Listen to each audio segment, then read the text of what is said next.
King Kong's on the move with a whole lot of pep. Godzilla by his side, they're the talk of the town. When these titans team up, they never back down. They're moving, they're grooving in the city lights. They're proving that when kings and gods align, the world's their stage, it's a time to shine. Shake it up, break it down, feel the vibe. Godzilla and Kong, the ultimate tribe. Grooving through the city, they're the funky lords. With every beat, their legend soars. They're the kings of the night, setting the scene with a roar and a stomp. They're the machine, funkin' out, solid in, they're the story. Kong and Godzilla in all their glory. Godzilla's got the fire breathing down the street. With Kong, they're unstoppable, can't be beat. They stomp to the rhythm, the bass is loud. Together they're ruling, feeling proud. But wait, there's a twist in this funky tale. Godzilla's got ambitions that just can't fail. With a back and so slick, he takes the stage, leaving Kong in the shadows. Feel the fray, shake it up, break it down, feel the vibe. Godzilla's in the spotlight, make no mistake. He's here to funk it up, steal the show. With soulful beats, he's the star of the flow. Ooh, step into the light. The power of the night. Kong and Godzilla. Oh yeah. Rhythm's gonna thrill ya. Thrill ya. Harmony's rising. Rising up. In the skyline, they're synchronizing. Synchronize. Funk and soul unite. Unite. In the city's heart, they ignite.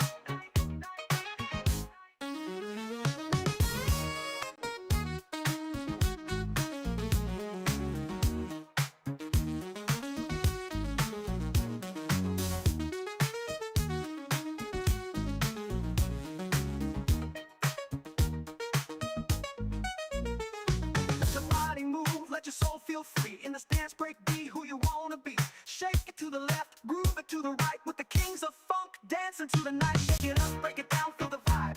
Godzilla and Kong, the ultimate tribe. Grooving through the city, they're the funky lords. With every beat, their legend soars. They're the kings of the night, setting the scene. With a roar and a stomp, they're the machine. Funk it out, solid in, they're the story. Kong and Godzilla in all their glory. So that's the story in this funky beat. Gods and kings that won't accept defeat. In the end, they stand side by side. In the world of funk, they take it in stride.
Your nails are under my skin, you're always scratching at the right place. Yeah, you always act like we're friends, but then you go and treat me sideways.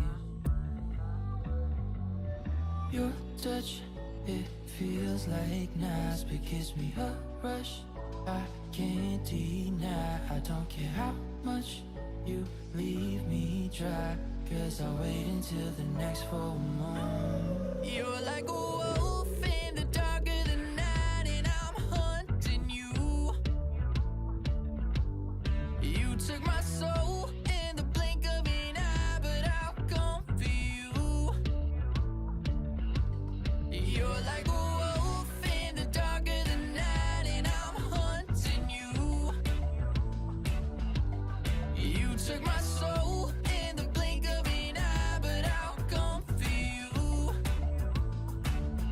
I'll come for you. You always twisting my words to make it seem like I got problems. You have a night on the town, and I'm stuck waiting for the next one. Your touch, it feels like nice, but gives me a rush I can't deny. I don't care how much you leave me dry, 'cause I'll wait until the next full moon. You're like a wolf in the dark of the night, and I'm hunting you. You took my soul in the blink of an eye, but I'll come for you. You're like a wolf in the dark of the night, and I'm hunting you. You took my soul in the blink of an eye, but I'll come for you. You're like a wolf in the dark of the night, and I'm hunting you. You took my soul in the blink of an eye, but I'll come for you. Yeah, yeah. You're like a wolf in the dark of the night, and I'm hunting you. You took my soul in the blink of an eye, but I'll come for you. You're like a wolf in the dark of the night, and I'm hunting you. You took my soul in the blink of an eye, but I'll come for you.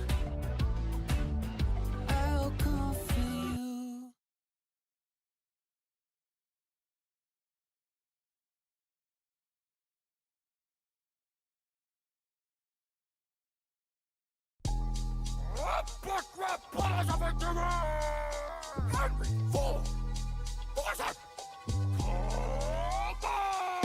Mr. Motor City needs some medicine red. My lines are a production, your lines are bred. Disassembling timepieces is how I got my start now. Watch me tear your ideology apart. You scream, unite the workers, free the class slaves. Lose your chain, trade them in for mass graves. I was Stalin, wow, appalling amounts of body bag. When a world leader likes you, that's a red flag. I produce with my two hands, you're a destitute tramp. Scheming to trade bootstraps in for food stamps. Any person tried to seize my private property will catch a torn prince to his private parts properly. Who takes advice from a broke slob? It's laughable. I wouldn't wipe my tailpipe with your DOS capital. If you'd saved a penny for his daughter you named Jenny, you might not have needed to bury quite so many. Who's that proud young Nogalian, heavy drinking card carrying, future thinking legal leather Inca proletariat? It's Karl Marx, prepare to be Reichstag. I'm dropping you like Hitler dropped your name in Mein Kampf. My codes didn't cause mass grave. We did get that from books, but you didn't read shit. Your self-made man studies them from a tourist. Your daddy's two hands gave you a free father and forest. You were the first of 6 kids till the 7th killed your mother. Maybe that's why you spied at your workers like Big Brother. Your Model T, total lack of style is killing me. They're getting shit from you according to ability. Do what your first car can't and back up. Beating is like your city in Brazil. No! step that close without some beer shampoo, son. You lived in Cologne. Look like you could've used some. I drip a style like a dipstick drips oil. You look as sick as your chronic dick boil. I'm mass producing abuse on a utopian hobo. I'm throwing you for loops like the F in my logo. I gave men work, you brought nothing but harm. Take your blues while pigs sit back to Animal Farm. Your factory conditions were bleak. Cramped with machines, cranking out 4 severed fingers a week. You controlled what employees could think, drink, and eat. And when they marched for better wages, shot them dead in the street. In truth, what you produced were alienated working men who would clock into Detroit and lose themselves like Eminem. And now your Great Lakes state ain't exactly a great sight. You were west of Michigan and Flint's water bikes. You griped about oppression, don't leave me impressed. You're not hot, Carl, that's just shit on your chest. For a man to state less, you got an awful lot to say. I pay you $5 a day to go away. Bloody Angles bankrolled you with this textile bill. I guess the capitalists are cool when they're paying your bills. You're a hypocrite, a nitwit who's love with substance issues. Step off your soapbox, take the soap with you. Look, dummy, shedding money is the communist vision. Engels Bank was the crank that got the revolution spinning. We gave everything to see the common people advance. I'm so down with the cause, I even pawned my own pants. You grew so out of touch, you sabotaged your only kid. It's a stomach cancer showed more love than you did. Sucker grants, your legacy's in ashes. Remembered as the fascist sympathizing cause of climate change and car crashes. From your newspaper to your Nazi factory, cross the pond. Frankly, Hank, it's clear as which side you are on. This battle's been applauded like that hemorrhage in your head. I leave a floor as expected, found on road dead. Oh, yeah!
Hold up.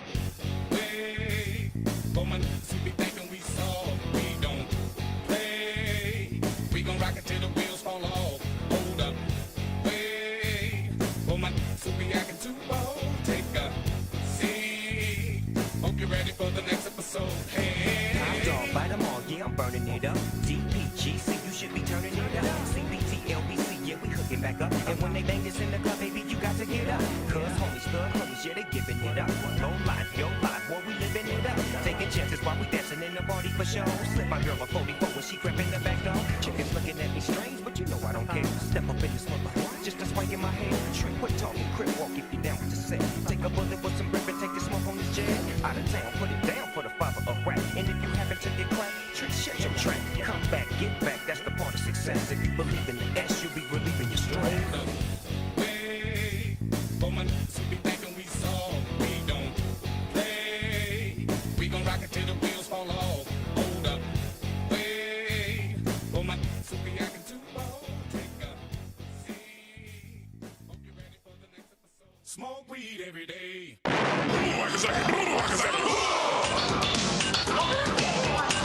Now you might pray to God, y'all, but I like Lucifer best of all. Sunday school is a place for fools. It's hot in hell, but the devil's cool. So don't just sit there, join the club. Sell your soul to Beelzebub. Hey everybody, it's I, Count Jackula, your favorite sex streamer. So let the sin begin. Obviously today we are with Just John. How you doing, man? I'm doing fan-fucking-tastic. As you can see. Oh yeah. Yeah, you're coming in a little low. A little low? All right, little let me turn low. myself up then. Oh There we yeah, go. there we go. That's better. All right, Oh cool. man. Fantastic. Oh jeez, dude. Man, I was watching this I watch a lot of true crime, right? On top of like horror and like every fucking other thing I fucking do. Right. Jesus Christ, it looks like I got, what the hell is that? That looks like I got cum on my fucking shirt. When did Well, that Jack. happen? Well, I got a wiping problem, you know? Like, it's egg? Oh, I ate it's that. nice to know I nothing had that. totally changed. I ate that sandwich before I fucking like came on, and it was an egg sandwich. So So you got egg that's- goop on I there. got egg goop on it. I was like, oh my god, because I didn't even like notice it till I like looked in the screen. I mean, and I was like, what? If the you keep fuck? twiddling your nipple here on YouTube, I think you might get banned. Yeah. So you're fucking coming in from your new digs in the Ann Arbor area, aren't you? Yeah, thereabouts. I moved like a little bit outside of Ann Arbor, but like to a more affordable Ann Arbor location. Got a humongous fucking house. I don't want to say exactly where, but I am in Michigan. And far the fuck away from the fascist state of Tennessee. Yeah. Oh boy. Literally, I think the week I left. You know what? I'm gonna do this so that I can change. That's gonna bother you. Damn. Fucking. Hold on. It's gonna bug me like all evening. It's gonna be like, fuck. All right, YouTube doesn't give a shit about nits. All right, just Oh, ignore boy. the nits. You just ignore them. Oh, you hit them by pop. Okay, there were Woo. nips out. You missed out on them, chat. I'm sorry. Okay. There we go. That's Have I- somewhat better. Have I seen how spooky Michigan forest can be? Yes, and I'm cool with that. I am a creature of the forest. Oh, dude, talk to me about creepy forests. I fucking lived in the Maryland area, you know, reasonably close to where they filmed the Blair Witch Project. You don't need to talk to me about spooky woods, dude. Like, I think the only real place that like got even spookier woods is like, there are two of them. One, Pine Barrens in New Jersey. Holy shit. True. Holy fuck. The other one, Appalachia. Well, that shit's just because it's older than most civilization. Period. Mm-hmm. Well, Well, they got Mothman up in there too, so like, there's a real possibility. Mothman. Why are you afraid of Mothman? Mothman No. I'm not afraid of nice fella. Mothman. It's just gonna be like, could be up the Appalachian Trail, gonna see Mothman. I'm immediately gonna like run up on him and be like, "What the fuck's your deal?" You know. And he's gonna be like, "I'm just trying to tell you the bridge is out." Yeah, and I'm like, "What the fuck is it with you and disasters? Why are you focused on that? I saw fucking Day After Tomorrow one too many times. Oh, son of a bitch. I have generalized anxiety disorder. Order. Ah! It's like moving up here has been really cool. You know, it's weird because like you think you move up to Michigan, you think you move up to the north, you're gonna see like less swamps. Not the fucking case. Oh no, not in the Great Lakes area. No, it is not. Like it is like I think I drove one day like an hour and I went through like temperate forest, fucking swamp ass land, urban, and then like there wasn't a desert, unfortunately. But true, don't count the Ozarks. Those are pretty fucking yikesy too. But Yeah. but yeah, I'm officially in Michigan where like I can do things like this. You can, yeah. Uh-huh. I smoke weed. See, you're already turning into like, you know, you may have moved a little bit more east, but like, you know, like everyone knows that Michigan's been infected by California, you know, and all that It's shit. true. It's true. And that's the reason why all the fucking Ohioans come up here to buy the weed. Yes. Yep. Yeah. Creepy woods and meth labs. Meth labs just make woods more creepy, man. Listen, if you go to Walmart, you've been near a meth lab. Don't ask. Yeah, that's true. Although I will never stop complaining about Walmart until they fucking fix themselves. Oh, then you're gonna complain until you're dead. Oh yeah. No, I'm prepared for that. Like that's what I was saying. You know, that's what I was looking up. That's how that's gonna work. Fucking hell. Because Walmart's gonna get better. No, it does How are they not. gonna get better? Does not get better. Like you could tell horror stories in a Walmart and people would just believe you.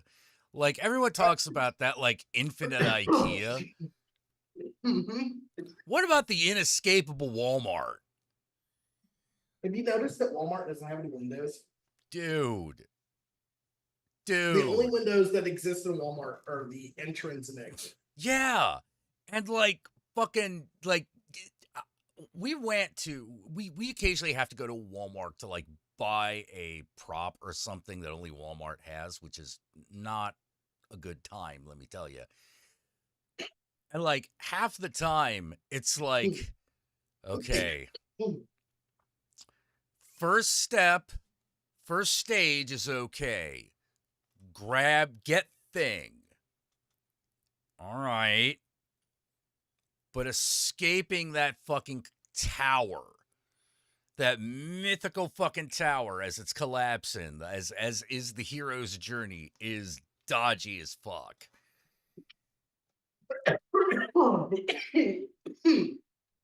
Yeah, no, I used to work at Walmart. Let me tell you, I thought I've worked at soul crushing jobs. I think the only job I've ever worked that might beat Walmart is working for Amazon. I legitimately think that the way Amazon operates should be made legal. Yeah, you were a delivery dude too, weren't you? I mean, I did that too, but I'm talking about working in the facility. Oh, I did that for a while too.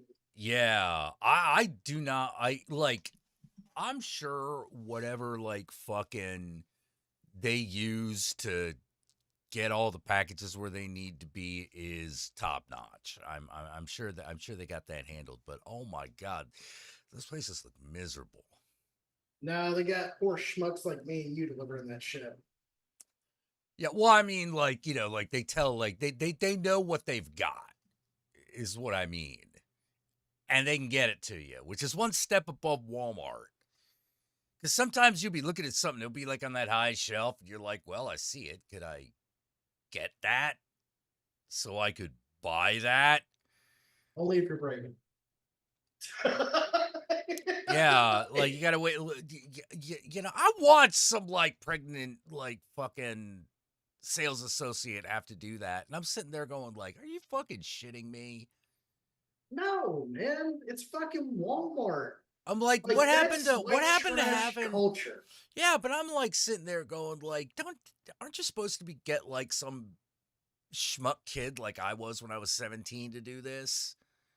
Well, yeah, Yeah, but but they don't. They're all like no. middle-aged people, and I'm like, uh, uh, look, I know this place sucks, but I mean, like,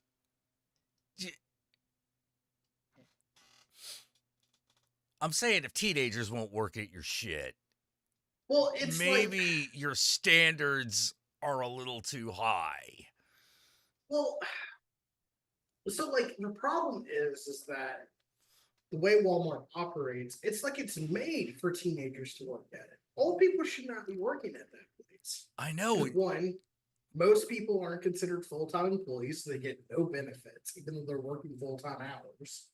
Right. Two, it is fucking debilitating work. Like if you've ever worked in retail, imagine the busiest days you had every week. Think about it. Oh. That is every day at Walmart. I imagine working Walmart around Christmas is just a completely different level of hell. I wouldn't know. I quit before Christmas. I've worked plenty of retail around Christmas, and it is always a nightmare. It's never good. Yeah. It's never No. it's never even okay. It's No. always hell. You know, It not the sucks, and- least reason of which is they get that Christmas music on a loop. Work retail over Christmas, you will never like Christmas music again. I hate You know, Christmas music. yeah, I I've can't worked in stand it. retail. I can't I worked in stand it. retail for probably like 10 years. I fuck Christmas music. There is no joy in that shit. Yeah, I don't care no. what anyone fucking says. I can't. I will not be listening to Christmas music unless Ghost comes out with a Christmas album or something. You Ooh, know? yeah. Yeah. Like I'd kind of be into that. It'd be like, yeah, all right, this will work. But oh God, you worked layaway at Christmas time, evil fat Jesus. I can just imagine that like your job was just getting screamed at constantly. Because let me tell you, as a cashier, that was definitely my job. Oh God, I hate layaway too. Yeah. I hate It's like- using it. I won't use it. I'll just be like, all right, well, I guess I'm just not buying this. Because Yeah, I used to use it weird, a lot as right? a kid. Yeah, because I used to use it a lot as a kid, and like, it was just, I never got the shit. Half the time you don't get the shit, you know? Because like you run out of money and you have to be like, can I have my money back? You know, it's not a fun time. But that's the appeal of layaway is like you don't have to pay for it all at once. Yeah, but you also don't get it. So once you have a credit card, you just sort of like, look, if I'm going to take forever to pay this off, I might as well have it in the meantime. You know? Yeah. And just being like, just being who I am, I look at that shit and I'm just like, man, this is just a fucking trap for broke people. Oh, yeah, Like, it for is. real. It totally is. Like, it's like, oh yeah, you can make small installment payments because we know your ass can't pay full price. And we'll just like slowly just kind of nickel and dime. Yeah, we'll charge you an exorbitant interest rate. And then maybe you'll get your thing. Yeah. Why are we talking about this? This seems sick. It's sick. This seems sick. I can't do that meatwad voice like Yogi can. Like, it makes me sad that Santa Claus wasn't aping presents all made out of doo-doo. What kind of Christmas is that? So, You know, instead of bitching about Walmart, let's talk about politics. No, I'm kidding. oh, dude, you know what? Let's talk about D&D first. All What right, the fuck? bitch, I don't know. It's like they're like You like- can't charge the price of a video game for a manual? And not even just that, right? Like, you're Yeah, that's charging just them the for start of it, you know? yeah, like they're like now on their website, which is the reason why 5e got as big as it did. I don't care what anyone says. D&D Beyond is the reason why 5e lasted as long as it did. Oh, It yeah, is as yeah, popular totally, as it totally. is. Yeah. To take out a la carte pricing, which is one of the main appeals of using that fucking website. Yeah. What the fuck? I don't I get have no fucking idea. It's like, hey, do you want to pay full price for everything you've got like 3 times? Oh, yeah. And by the way, it's $70. Not Yeah. all together. Not all together, Individually. individually. I'm like, all right, first of all, anyone who charges more than like $30 for a PDF, go fuck yourself. Yeah, for real. Yeah, just go The fuck fact that yourself. Like, come the on. PDFs should be like $10. Yeah, like for what you're 10, buying. 20. Like, maybe if it's like a really big one, you know, maybe a little more, just, you know, because. But like, why?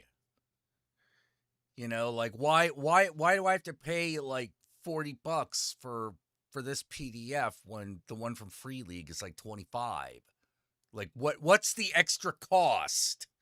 You know, I myself am a Pathfinder apologist and evangelical. Have you met my Lord and Savior Pathfinder? I have met your Lord and Savior Pathfinder. I'm not I mean, it looks good.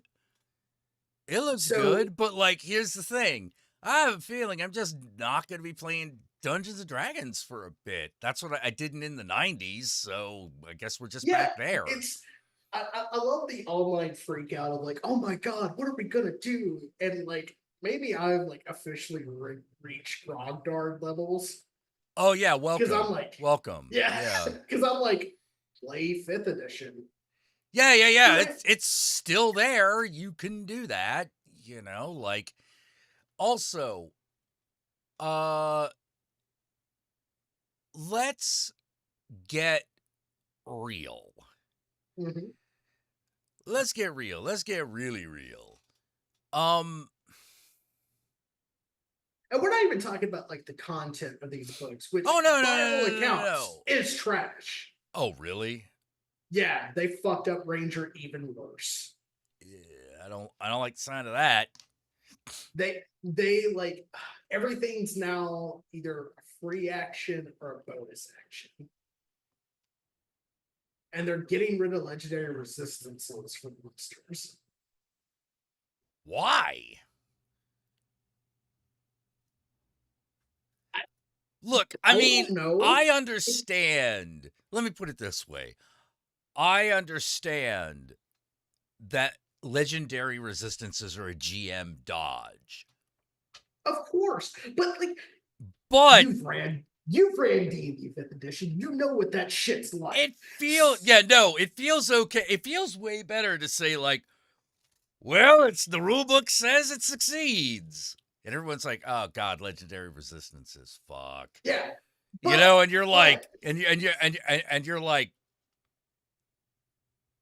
I would have had to succeed anyway, because you gotta be fucking kidding me with what you're trying to pull. I ain't letting that shit fly.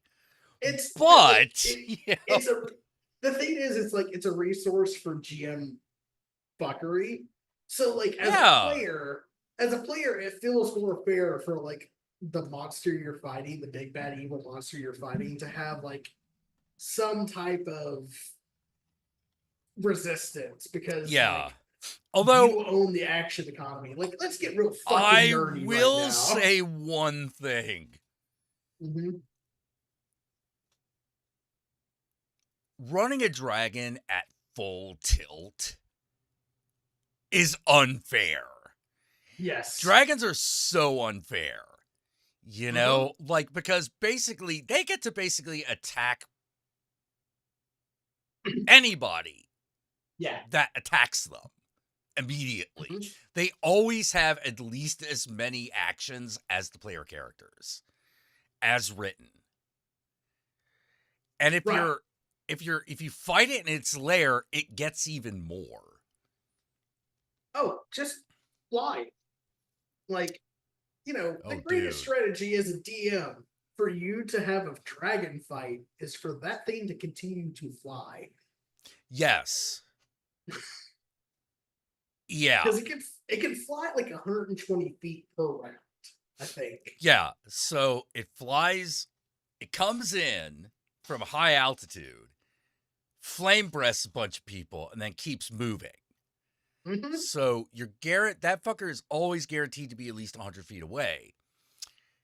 Which you may notice that there are not a lot of spells that will go that far. Yes. I notice as a DM. Yeah, I knew that.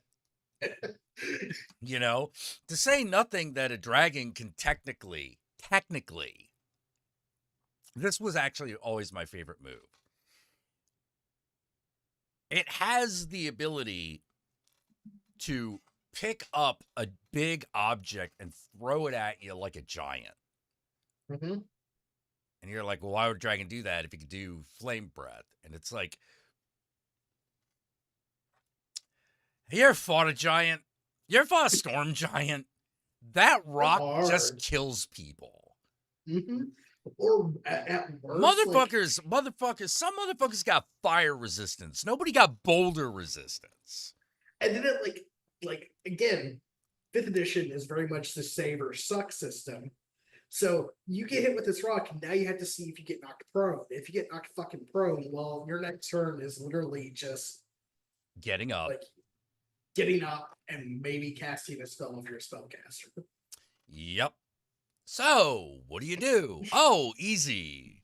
Easy. Dragon comes in, knocks a bunch of people down with his tail, and then anytime someone attacks it, it hits somebody who's prone, gets advantage on that because they're prone, and just starts annihilating everything.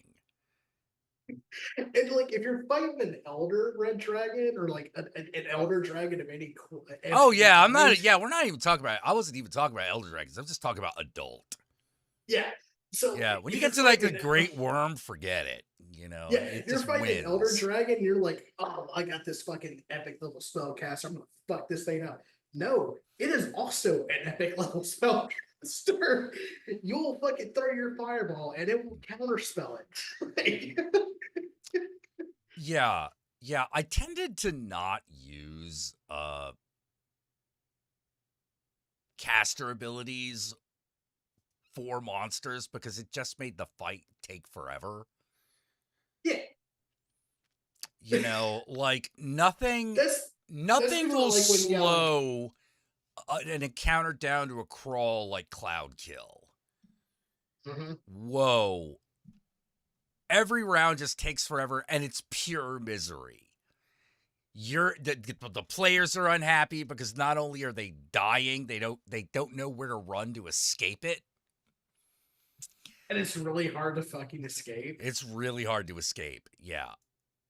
It's And- really hard. However, in defense of Cloud Kill, may I suggest sometimes they deserve it. Oh, yeah. Like, I'm not saying that Cloud Kill, I would be against Cloud Kill. I just wish it didn't take as long to fucking adjudicate. Because that shit but does fucking, like, what, 498 every round? and To like, you have to make a everybody. And you have to make you a have save. to make a save every Or half damage. Mhm. And so, like, you already got, like, 3 math problems every turn. And it's like, oh boy. Oh, I don't care. Fuck them. I told you not to go into that fucking room so many times. I gave you so many fucking chances to leave it. You kept fucking around. You're getting your desserts. Fucking around, you gonna find out. Cloud Kill. Oh, shit. I told you. I done told you. It's like, I literally, like, and look, I get it. I understand, like, if you're a player, this shit seems really broken. But if you're always a player, let me just say you're wrong. because you little fuckers like have all the fucking power action economy in fifth edition, and like Oh yeah, players have now, the players do have a lot of power in fifth edition. Yeah. and now in 5.5 they're getting even more, and it's like, except for the ranger who now only like the ranger doesn't get a fucking extra attack Why not? because it doesn't anymore. It's a half caster. What does that mean? Like it's a half martial, half caster. Oh. Okay. Yeah. All right. But it's always been that. Yeah, it's always been that, yeah. It's always been like you have like 2 spells that you do there. Yeah, but why can't you put the arrows? That's like when you're a ranger, your thing is either arrows or 2 swords. So an extra attack always made sense. No, Jack, it's arrows, or I'm definitely not Drit Steward. Yeah. Yeah. Oh man. Dude, when they let like fighters just dual wield, I was like, why do we even have the ranger at this point? Because they can cast, like, they have favorite enemy, and because Drit's the which ranger bites ass, by the way. Like, favorite enemy bites ass. I think that correct me if I'm wrong out there, chat, but I think they also like fucked with favorite enemy. It probably did. Like, it's D&D does this every fucking decade. Like they release like a system that everyone fucking loves, and then they'll do some fucking shady shit, and then they'll beat down in the mud. Well, it was like whenever they do the thing for the money is always when things go wrong. Because I'm gonna be real honest here. Money tricks like that don't work in a niche. No. At least Games Workshop will put out new models and charge you more for them and the models are nice.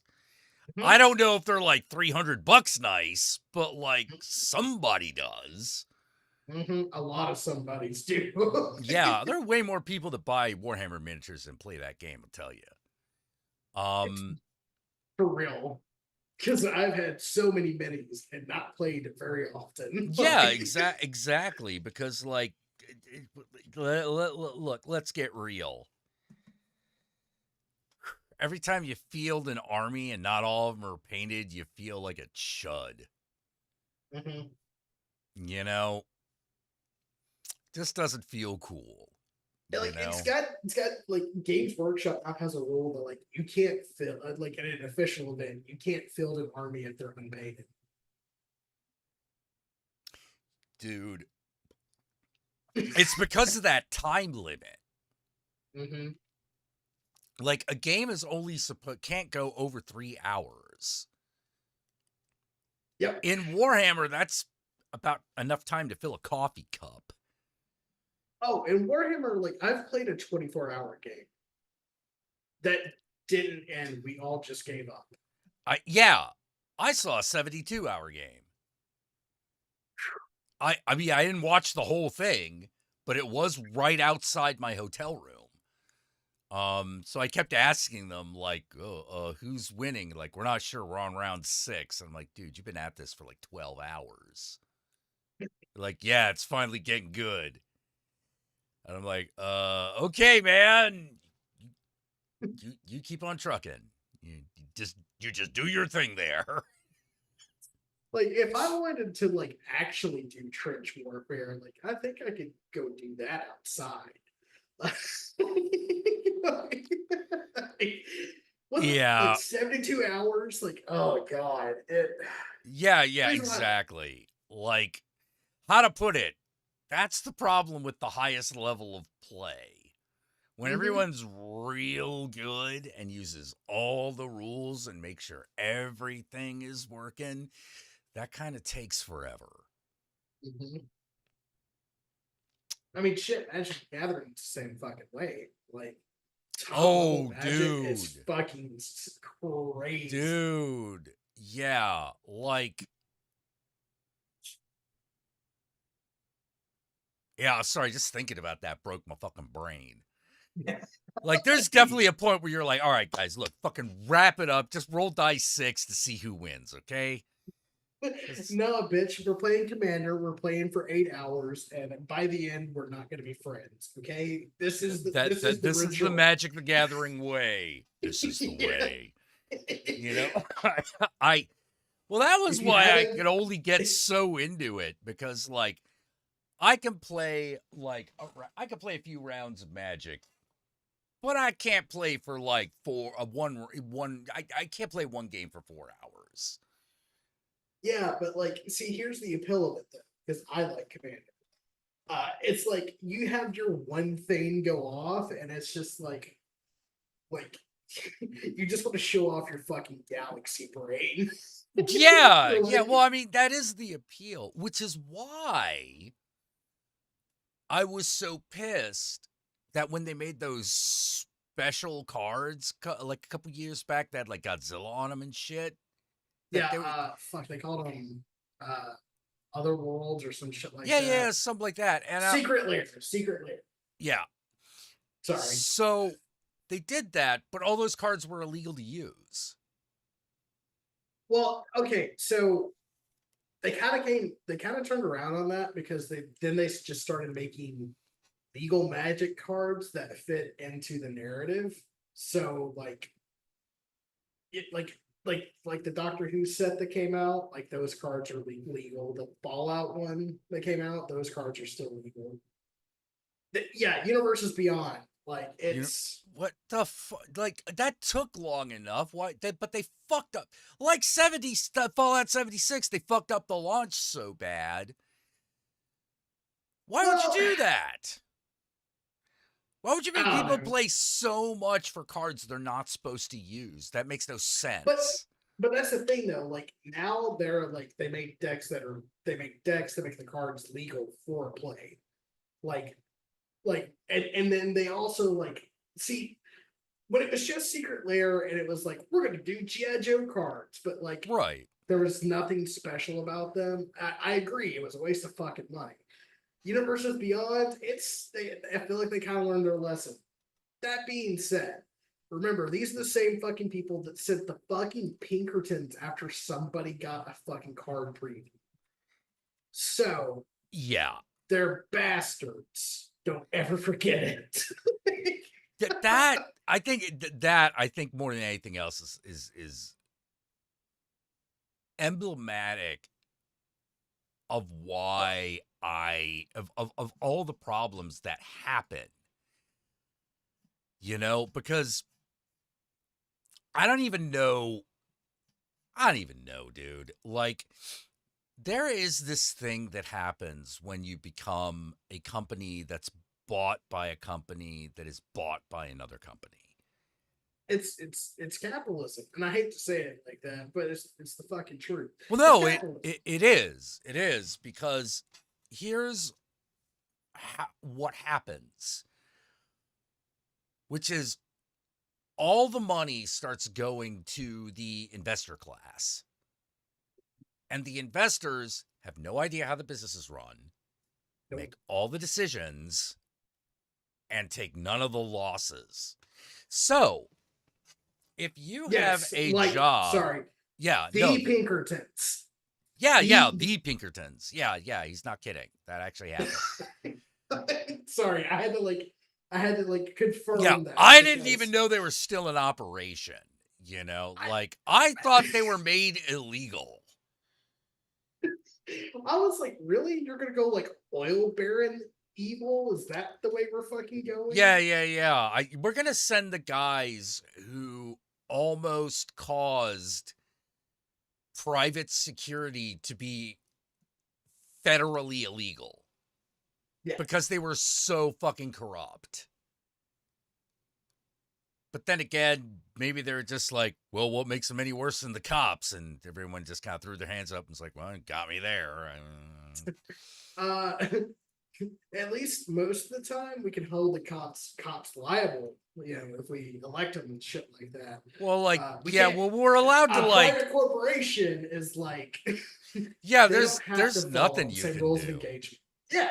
Like, yeah, it's just pure feudalism. Yeah, capitalism is basically feudalism with more fucking money yep, fucking around. You know, it's feudalism where you get to kind of like, it's feudalism where you get sold that you also can be a lord. Like, George is like the Pinkertons of the armed security services of the company I work for. Yep. and they're also union busting assholes. Oh yeah, that was the first thing that they did. You know, that's what they were really infamous for.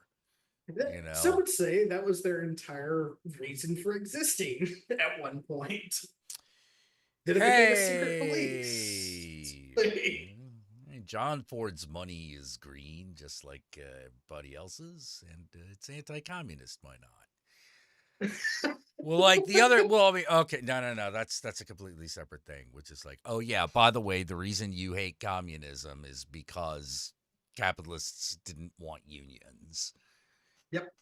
You know, had nothing to do with Russia, had everything to do with not wanting unions. Because if they did, because we used to have a strong union. Yeah, we used to have a class. pretty strong union, and then Jimmy Hoffa got killed. Well, Jimmy Hoffa got killed, and then like the union started turning into guys literally stealing your money, and it, like killed the purpose of that shit. Yeah. But and then Ronald Reagan happened. And then that was the last nail in the coffin, you know, like that just. You know how much shit you just can kind of like look at Ronald Reagan and just blame him for. Oh, if we're talking about the world of today, absolutely. Like it took like 30, 40 years for all that shit to come home to roost, and now look what's happening. Like people are like, oh, we have to defeat communism. I'm like, communism, first of all, if you're talking about communism from like the 50s, that doesn't really exist anymore. It's mutated into this other weird thing. But more importantly, I don't think we have to worry about the rise of communism so much as the collapse of capitalism. Because it turns out that maybe capitalism could destroy communism. Maybe you can make that argument. But you know what argument you also have to make at that point? Is that nothing destroys capitalism like capitalism. No.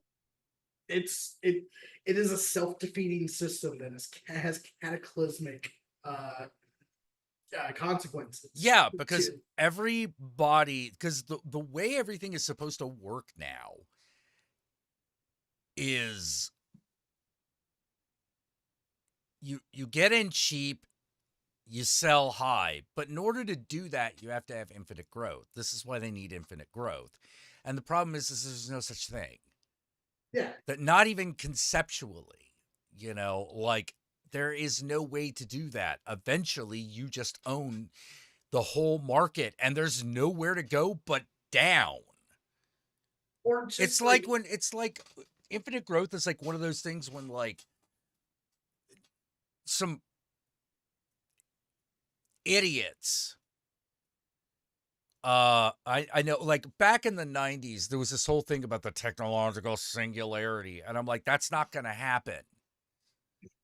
For those of you who don't know, the technological singularity was the idea that technology would just keep increasing in effectiveness until we were all godlike. And I'm like, that's not going to happen.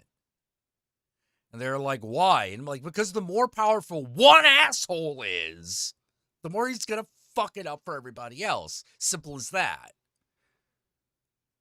So my dear friend Jack. Yeah. This is the reason why technology will not save us. Technology without ethics will not save us. No, technology can solve problems. Right. But now we're reaching a point where technology is purely creating problems. Or more appropriately, or solving problems that no one asked them to. That is also a thing in tech, but specifically what I'm talking about is the fact that like we have potentially made a cure for HIV. It exists. Yes. A private company is holding it like basically hostage at $40,000, like either $40,000 or $4,000 a dose. we have the cure for AIDS, but not everyone gets access to it. Rich people get Ozempic, poor people get body positivity. Yep. Yeah. It's and you know, and it's like I understand why people. I wasn't exactly excited about for Biden myself, but I was gonna do it anyways because, like, while his version of capitalism sucks, um, the Trump version of it is literally a Oh, it's way hellscape. worse. Yeah, It's way worse. It's just it's one of those things where I'm like, fascism is the nice word for it at this point. yeah, You know, like every time someone was like, "Oh, it's not really going to be that bad." Especially when they said like, you know, like Biden ought to just bow out, because those two statements always went together with people, and I was like, "You motherfucker, stop." Okay, first of all, stop showing me your bare ass. It stinks. I know that you are a Republican who is trying to discourage Democratic voters, and I don't like that. And I'm gonna say I'm really fucking happy that strategy just blew up in their face. It Oh, yeah. blew up in their fucking face. Well, it's like, okay, allow me to represent the idea and not make it like seem like stupid internet edgelord bullshit. Okay, Okay. Biden did not have a good look. Oh And no, he he was definitely losing. didn't have a good look. And he was losing the 18 to 35 crowd, that younger generation that like has killed every fucking polling number because we don't answer phones, so polls are fucked. But then we vote, and the most of us lean left/democratic. Like, he was driving them away with the Israel thing. With the Ezra I- thing? The Israel, Oh, the Israel It- thing. Oh, okay. yeah, the Right, the genocide right, that's right. happening in Palestine. Yeah. But him dropping out was probably the most patriotic thing that man could ever fucking have done. And you know how I know that? Because Hillary Clinton didn't drop out when she was very proven to be very unpopular. Ooh, yeah. Yeah. Yeah. And I It's was worried we were about to have a repeat of that shit. same, and that's the reason why I was like, no, it like they really, Oh, let do me need to, get like- this cat. yeah, He's go not get the shutting cat. up. Yes. I can't believe Biden is sympathetic. He dropped out against Trump. I think it was a decision that Biden made. I'll explain a little bit more when Jack gets back. But for me, it was a decision that was he checked his ego and went like, nah, I can't do it again. I'm gonna put it down some cat. He did. He did. Now, granted, that's also because the man has a stutter. He's always had a stutter. And he likes All to right, ramble. Got that dealt with. Um, Yeah. The thing was, the thing that made me so fucking scared was that,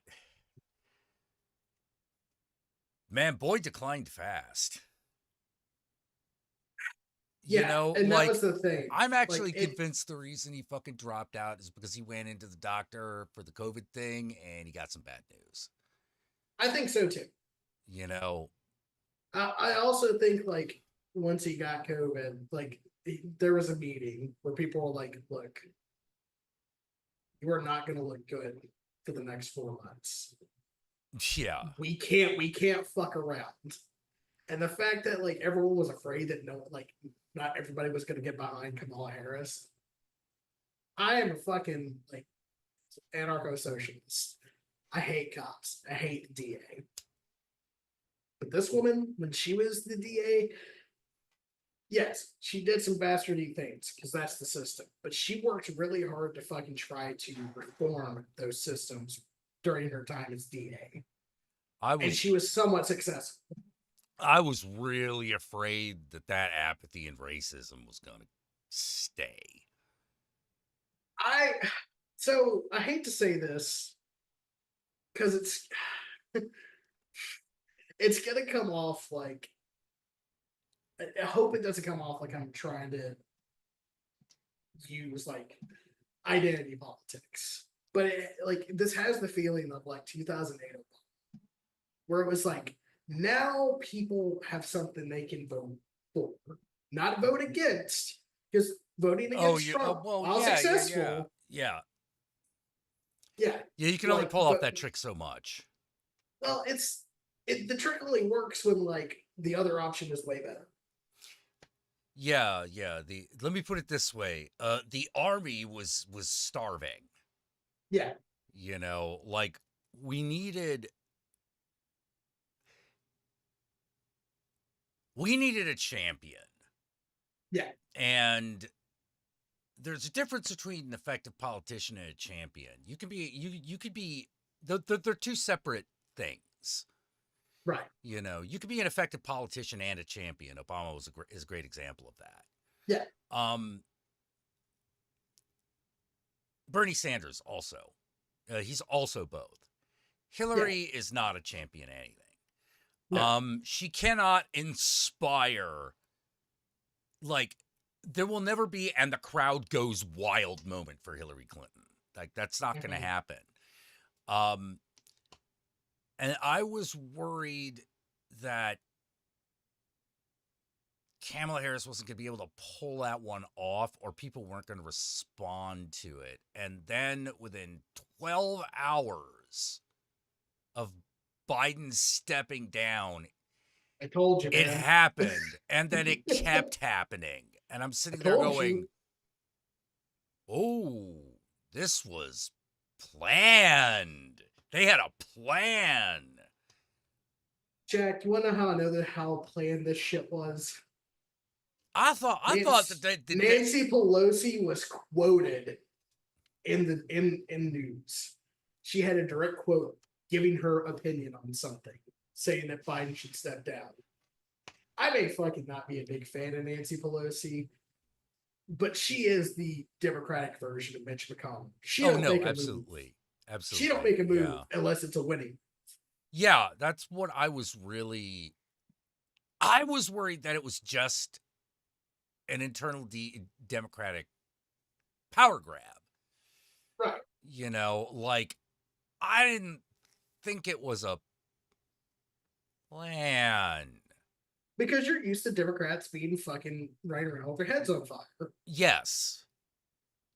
Yeah. Yes, because I was like right up until that moment, I was like, God damn it, what happened to all the Obama Democrats, man? Like, those guys were great. They were really good. And then this happened. I was like, oh, the media just hasn't been covering them. I thought they all died or something. But it's like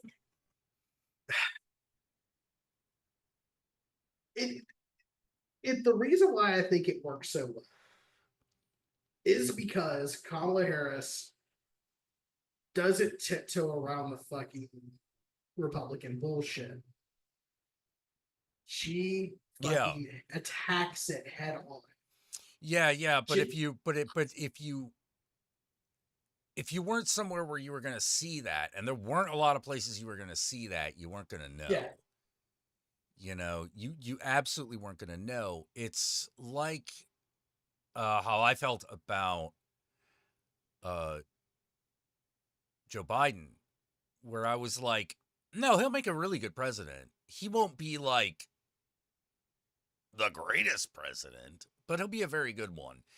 I would say he was a really good one. I agree. I actually agree. I thought he was really good. Like he did a lot of pro labor stuff. He did a lot of stuff that for the working class. Like, and let me tell you, that shit hasn't happened probably since the Clinton days. Like, even Barack was a little fucking shaky. Was a little shady. Oh God. Yeah. Well. Oh man. I wouldn't use Bill Clinton as the example, to be totally honest. I wouldn't either because like he did more harm than good. Now, I'll give him the benefit of the doubt and say he didn't see the ramifications of some of the shit that he let go through, because I don't think a lot of people did. no. I don't think a lot of people did. I don't think a lot of people understood what the effects of NAFTA was actually going to be. Yeah. You know, I think he just saw greater international trade, at least across like the Western Hemisphere, will be a very good thing. And he would have been right had there been some form of socialism in the United States that wasn't just for corporations, that actually was regular people. Then NAFTA would have been a good move. Yeah. Unfortunately, it caused an economic crash in the United States. Because All investors the investors freaked out, and the companies like moved shit overseas. Yep. And that's what killed a lot of Democrat favorability in the South. Is like all of those factories shutting down and getting moved to Mexico. Like people that like were working at that fucking factory for like 30 years, and then they blamed the Indians for it. I mean, like, and I found myself going, but Mexico's right there, you know. Like, I'm not saying blame Mexico, but I am saying it is right there, and we could at least see them. No, we're gonna blame India instead. Okay, yeah, sure, they're browner, I guess. You know, like. Well, it's like, what's like the problem with every like conservative idea is like they get like 25% there, and then they fucking shoot off into racism. Actually, the problem with in my opinion, the problem with the Republican Party is exactly what is wrong with corporate America right now, which is there's no thinking and no work getting done. It's just all image and mouthpiece shit. Yep. That's all they do. Like, back on the whole, like, why corporate America sucks right now. The particular smell it's got at the moment is because the investor class controls everything. They get all the reward. They do none of the work. They take none of the risk. And when you're in a position where you can't fail, are you going to try hard?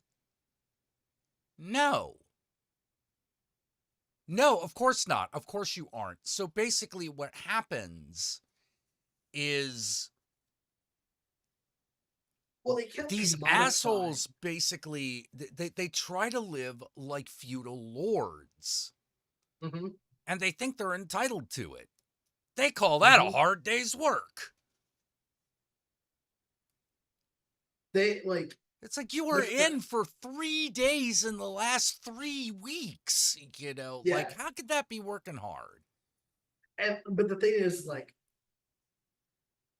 you ever just like, why has tech gotten so bad? Because it's been commodified. And now, instead of solving like problems that we have, they create problems that they in themselves solve. Yeah. And And like, that's everything. That's what AI is. That's what fucking crypto is. It is people trying to create a solution to a problem that doesn't exist.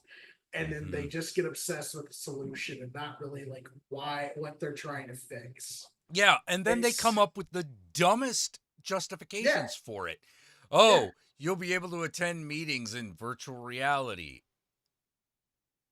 I'm supposed to be getting a boner over this? Like, what are you talking about? Like, who gives a shit about meetings? You know what the greatest part of a Zoom meeting is? Yes.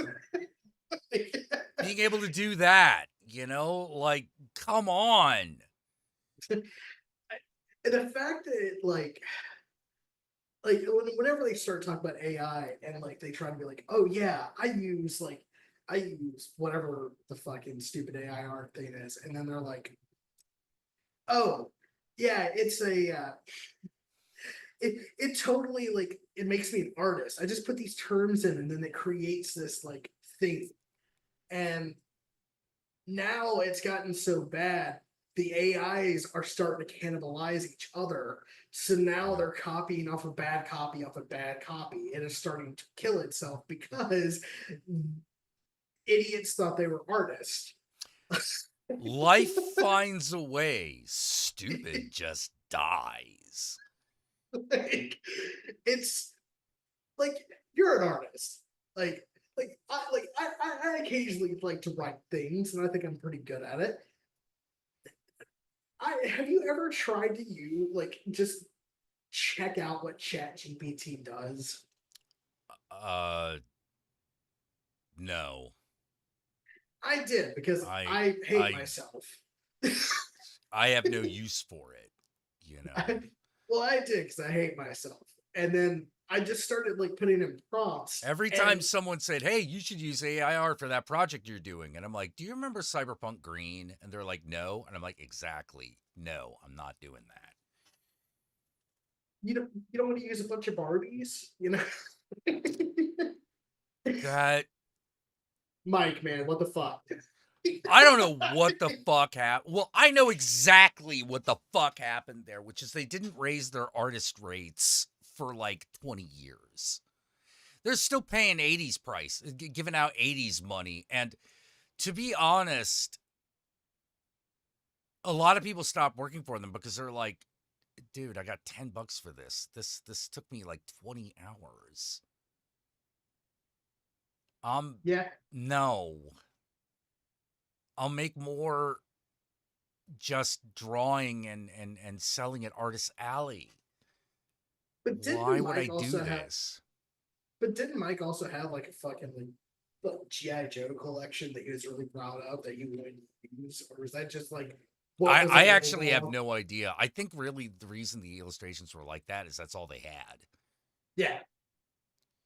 You know. And like Cyberpunk Red's pretty good. It's got pretty good art in it, but like, man, talk about like just falling flat on your ass because you don't want to spend money. Actually, my problem with Cyberpunk Red comes down to this. That layout gives me a headache. Yeah, it does. You know, they really should like re-release that and make it like and order it better. Because like the way it's ordered is the problem. Yeah, the way it's ordered is really awkward, and the formatting itself kind of gets in the way because there's so many things on each page trying to grab your attention that you're like, what am I do with this? You know, when you have ADD, it's like yeah. It's and let's face it, people who play role playing games, a lot of ADD to go around.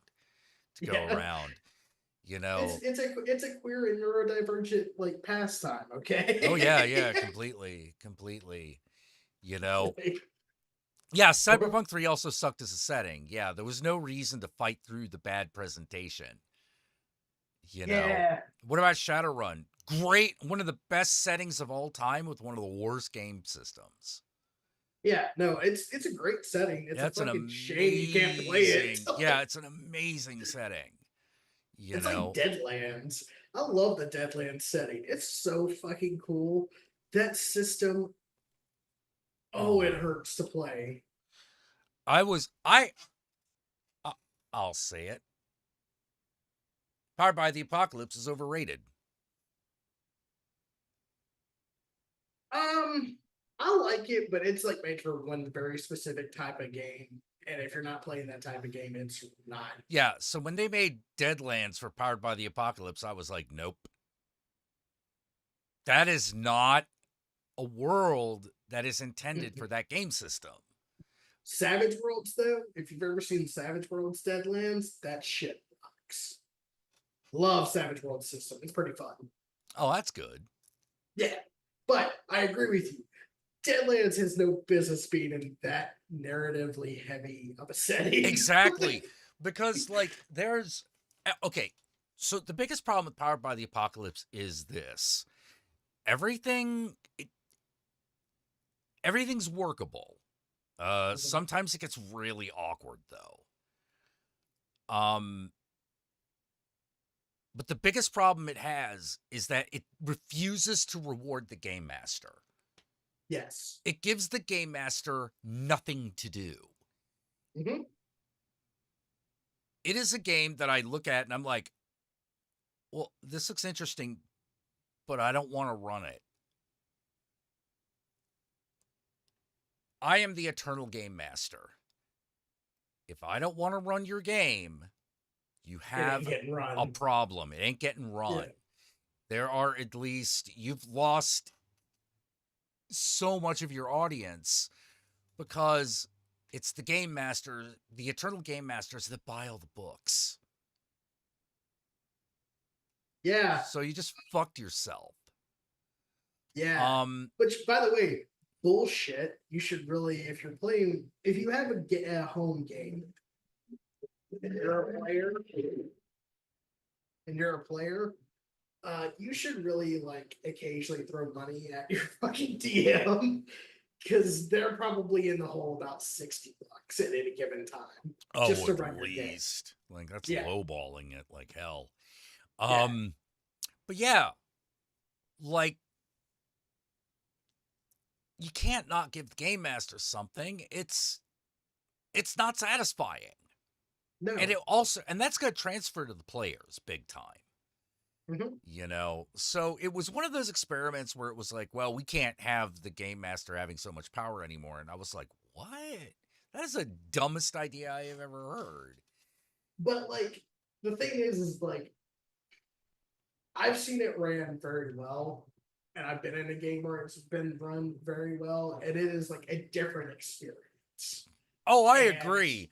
But like any game that's basically like, hey, you, the guy's thinking about running this game, and then the book reaches out and punches you in the balls.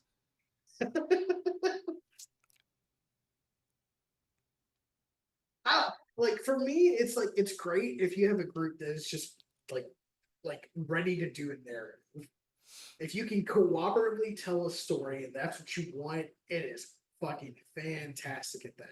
Yeah, but I don't know what to do once combat happens. Nobody does because it's not really made for Exactly, combat. exactly. Like that's the other point where the game falls apart is when somebody attacks somebody. And that's when being a game master really blows because you're not supposed to roll anything. And so you're like, all right, I guess you hit. All right, I guess you miss. All right, the monster attacks you. Okay, what'd you roll? I guess he missed. I guess he hit. There's no excitement in an action scene empowered by the apocalypse. It's actually really bad. You know? So when everyone's like, oh, why don't you just make it a apocalypse? I'm like, because I want the game to have action scenes. I can't run a splatterfest if all the thunder of hitting a guy with a machete is gone. Right. You know, it's going to feel like I'm trying too hard. Or it's just going to feel like it's just like when you do the combat, it's like when you lean into what the strengths of the system are, like D&D is really good at being a combat simulator.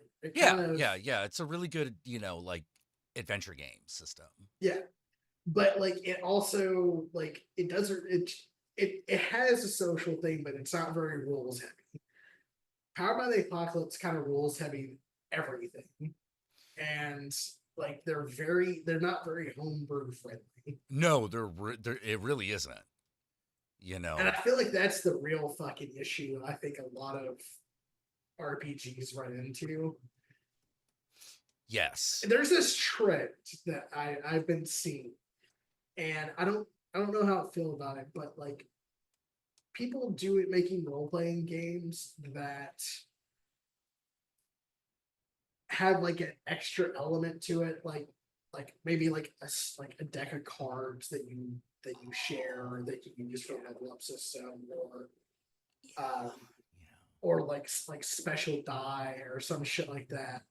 And I just like whenever you do that as a DM, whenever I see that, the first thought I have is great, another thing I have to learn because my players won't. And that's not fun when you want to like just tell a story and bullshit with your friends. Yeah. You want to be able to just kind of like roll with like whatever decision you want to make at the table, or at least that's the way like. I like the rules, but there are times where it's just kind of like, you know what, like that's kind of cool, or I don't really like how that works, and that's perfectly fine. But when you add that extra like mini system into it, now you have another thing you have to fuck with. And Yeah. when it's impossible to get around it, it kills the system for it. One of the things I'm actually experimenting with right now, because I haven't had a chance to test it, I think this is going to work really well, is in combat, whoever initiates combat just goes first. I agree. I feel like it's not fun. And this is a homebrew rule I actually have in my game. Like if you in a social setting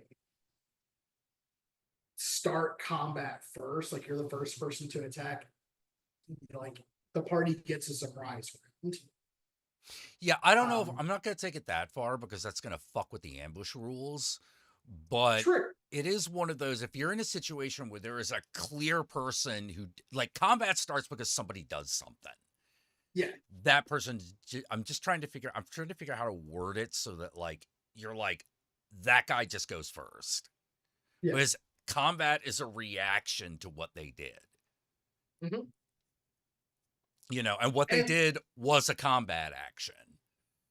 Yeah. You know, so they go first. Like, they still get to, you know, you still get to defend or whatever it is, you know, you get to do.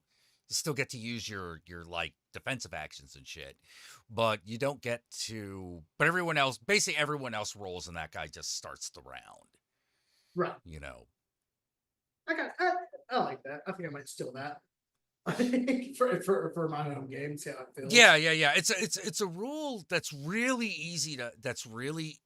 easy to homebrew. Unfortunately, it's a lot harder to write.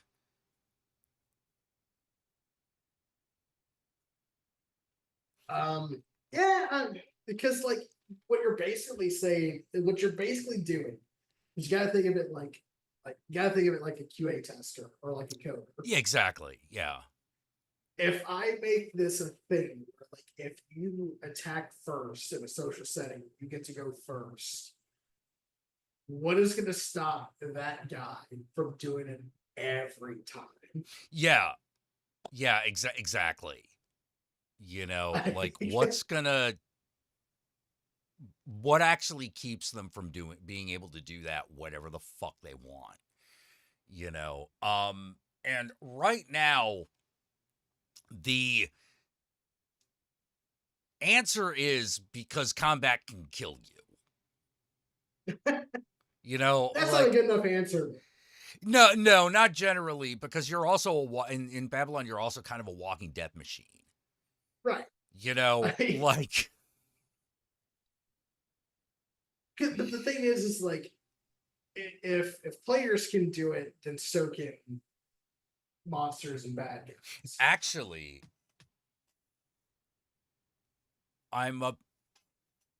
Actually, that's an important detail. Yeah. Because it should be if a player does. For one, it should be if a player does it. If the player initiates, the player who initiates combat just goes first. That should be the first thing.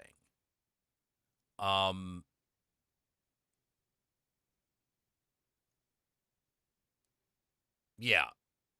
Yeah. Yeah. Or maybe they get a big bonus on their initiative or something. You know. and I agree with George here. This is the thing I love about Pathfinder 2e. There's not an initiative stat. Initiative is based on whatever skill that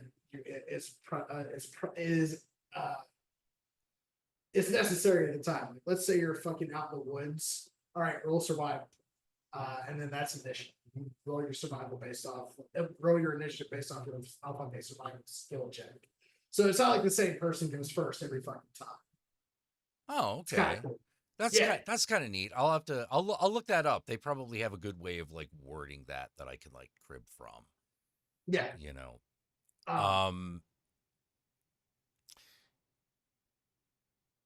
So I've also played that way now. So we're like everyone rolls initiative, and then basically you go around the table and discuss like you say what you're gonna do, and then like, but that also is like a roll master thing, and Yeah. That can backfire really badly. You know, like just doing the roll for initiative. Everyone rolls for individual initiative is actually a solution to that problem. Because that's how initiative used to work in all games. You had two sides, each side rolled once. Whoever got the highest one went first. That side. But then all the fucking around started, and it took forever for anyone to figure out what they were fucking doing.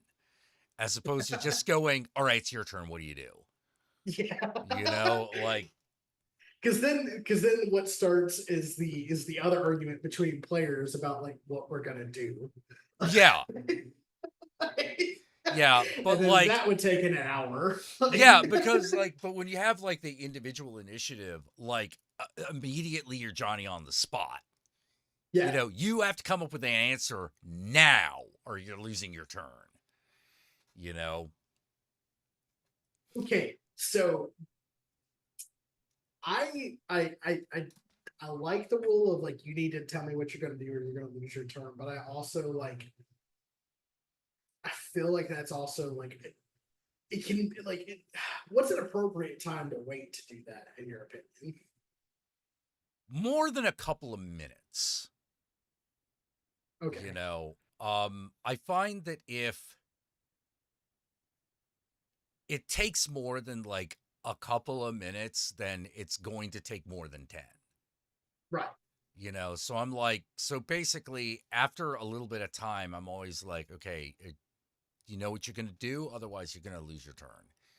Right. You know, and usually that warning is enough, you know, because at that point they usually just like, okay, fireball, you know, like, yeah. I oh man, like it's one of those things like when you're running a game, you're GMing.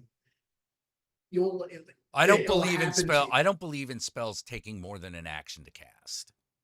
Unless they are not intended to be used in combat at all. Yeah. Yeah, so casting a spell in my world usually will be either an action, like you could do it on your turn, or it takes like 10 minutes, meaning you're not doing it in combat. Yeah, like I'm assuming if you're doing the ambush thing while casting a spell, like in my brain as a GM, I would go, okay, so you're like your character has basically just been waiting for their moment to do this. So I'd imagine like your character's been preparing it and now you let it go. Like that's how I would justify it in my brain. Yeah. But like let's be honest, that still rots. Yeah. You know? Yeah, basically I'm like, no, I don't. That was actually one of the fucking innovations of like fucking Shadowrun, which was like, oh no, a spell just takes an action. Yeah. You know, like none of this. Okay, so you got to do this. You got to chant and like blah blah. It's like I cast a spell. You know, it's one of the good things it did. I'll say that. Yeah. You know, What a lot of other things that are fucked up, but like that was okay. I just was really hoping that Sixth World would simplify things, but no, they added a new stat, and I'm like, God damn it! Don't add a new stat. We can't handle the stats we got. You know, like there are 9 of these fuckers. Isn't it great when you're playing a game and you're just kind of like, all right, roll to hit, and you're like, how? How? Yeah, exactly. I'm like, there are 9 basic stats, and that's not all the stats. But Oh, so you by want the to way, add another one? by the way, we're also adding in like percentile into this shit. There's gonna be a scatter die. Yeah. Please, dear God, RPG makers, stop adding scatter die to shit. Oh, you mean like when people throw grenades? Yeah, I'm like, look, it's just in it. It just hits an area, dude. That's it. It just blows up in an area. Like, you pick the area, you throw the grenade, it affects everybody within like X many feet. That's it. That's just do that. You know. Because let's be real here. We're only really gonna care what that grenade's thrown on a crit hit or a crit failure. Because if it's a crit hit, perfect. You fucking like shack that shit, from steel. Yeah. One of the things that I'm also experimenting with is that while you technically throw a grenade, your skill with the grenade actually almost doesn't matter. Because instead, what you do is each type of explosive has a number of dice that you roll, and just any success that it does, that's how much damage they take. Because I'm like, Because it's a grenade. this is a grenade, like, hey, let's just simulate the fact that grenades are super random anyway. Okay, woo, boom. Oh, I guess I really fucked that. I really flubbed that because, like, he only took a point. Okay. Which, like, hey, that's cool because it'd be like a fucking dud, or just like, they saw the grenade and got out of the way at just the right time. Like, narratively, you can fucking adjust that shit. The fucking the scatter die, it's just dumb. Yeah, please don't do that. It's just more math. Why, like, exactly, why are they rolling to fucking hit if they have a chance for them not to hit? To hit, yeah. Why not just roll the scatter die and fucking minus it by your proficiency or something? Or like have an ability where you can like re-roll the scatter. It's again, but like that's complicating something that's already fucking. That's already fucking, yeah. We're fucked before we even start. Yeah, we're doing the tech bro thing of like trying to solve a problem that we created. And it's just like, well, it's like grappling, dude. It's like, I got an idea for grappling. How about it's just an attack roll? Strength versus athletics. That's how it is. Yeah, every just time. wham. You just, okay, you did it. Great. Well, what do I do damage? It's like, it depends on what's like tone we're taking. Like if it is a wrestling, if it's like Street Fighter, then yeah, you should do damage.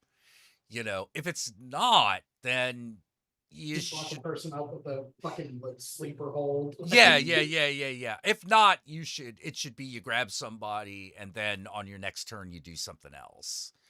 But see, that's the problem, right? It's like, all right, grapple, strength versus like athletics. Aha, I succeeded. All right, now what do? Well, now I'm putting him in a chokehold. All right, well, now I'm gonna roll a Constitution save to see if he passes the fuck out. And then it's like grappling. This is where everyone hates it. Well, okay, I solved that particular problem. Which is, if you got a guy in a grab for 3 rounds, and you say you're trying to, put the sleeper on him, they just pass out. I agree with that. I would definitely implement something like that. Yeah, it's just like, ooh, they're just out for the count. Like, you didn't kill them, you got the sleeper hold on them. It also allows like a dude to like stun a guy. To be like, all right, there's only one action in combat. I fucking put the sleeper hold on this guy. He passes out, and then I put him in a closet. I'm just imagining like like a fucking like gigantic ghoul just got like one guy in a headlock and he's like, "Hey man, just chill out, dude." That's why are you so mad? Like, and I agree, like a Tiger Driver 98 should do more damage, like instant damage than a sleeper hold. Because like you're dropping a motherfucker on his neck. Yeah. Yeah. Like there should be some sort of advantage to doing to doing a grab. Like yeah, because the way it works in Babylon is the reason you want to grab somebody is because it restrains them. It immobilizes them. Like they can't move anymore. And they also can't Right. they can't use their quick actions to like get away and shit. Right. It's a good debuff. Yeah, it's And, it's like, essentially a debuff. Yeah. you know, and I love when systems do that shit. Like I hate like. So the reason like I'm not a real big fan of 5e as much anymore is because like it's gotten to a point where like the casters have fucking outran the marshals. Oh And, yeah. Oh yeah. like Oh yeah. like you used to be able, again, being a grognard here, but you used to be able to run just an all marshals party, and now that's just not something you can do. At least in D&D 5th edition. Because like you have like your short rest heal thing, but that's only if you're a fighter. If you're a barbarian or a rogue, you don't have that. Yeah. But I don't know. I've been enjoying running Pathfinder, so I've been running shit the last 4 months, to be real though. It's been kind of nice. I've had like a little vacation. I can come up with ideas again. It's great. I recommend it to everybody. Hold on. All right. Someone mentioned Mecha. Mecca? Mecha. Mecha like a high. Mecha high me. Mecca, anyhow. So I just want to bring this up. Big eye, small mouth. Yes. That is a really good, simple system that will allow you to anime, including mechs. Now, if you're a big tech head, it probably won't scratch that itch because it mainly concerns itself with effects. You know, but it does have mecha rules, and they're good enough that we played a Gundam game with it. Now, if you needed all the tech specs and all the shit the Gundam does, this game's not going to do it for you. But we were definitely going with, okay, I just fire the million billion rockets at once at him. Okay, like, all right, area effect, does this much damage, hard to dodge. Okay, great. I know, you know what the attack does, how it works. Yeah, like if you want to play that game, Lancer is an option, but Lancer I looks like a the- little complicated, though.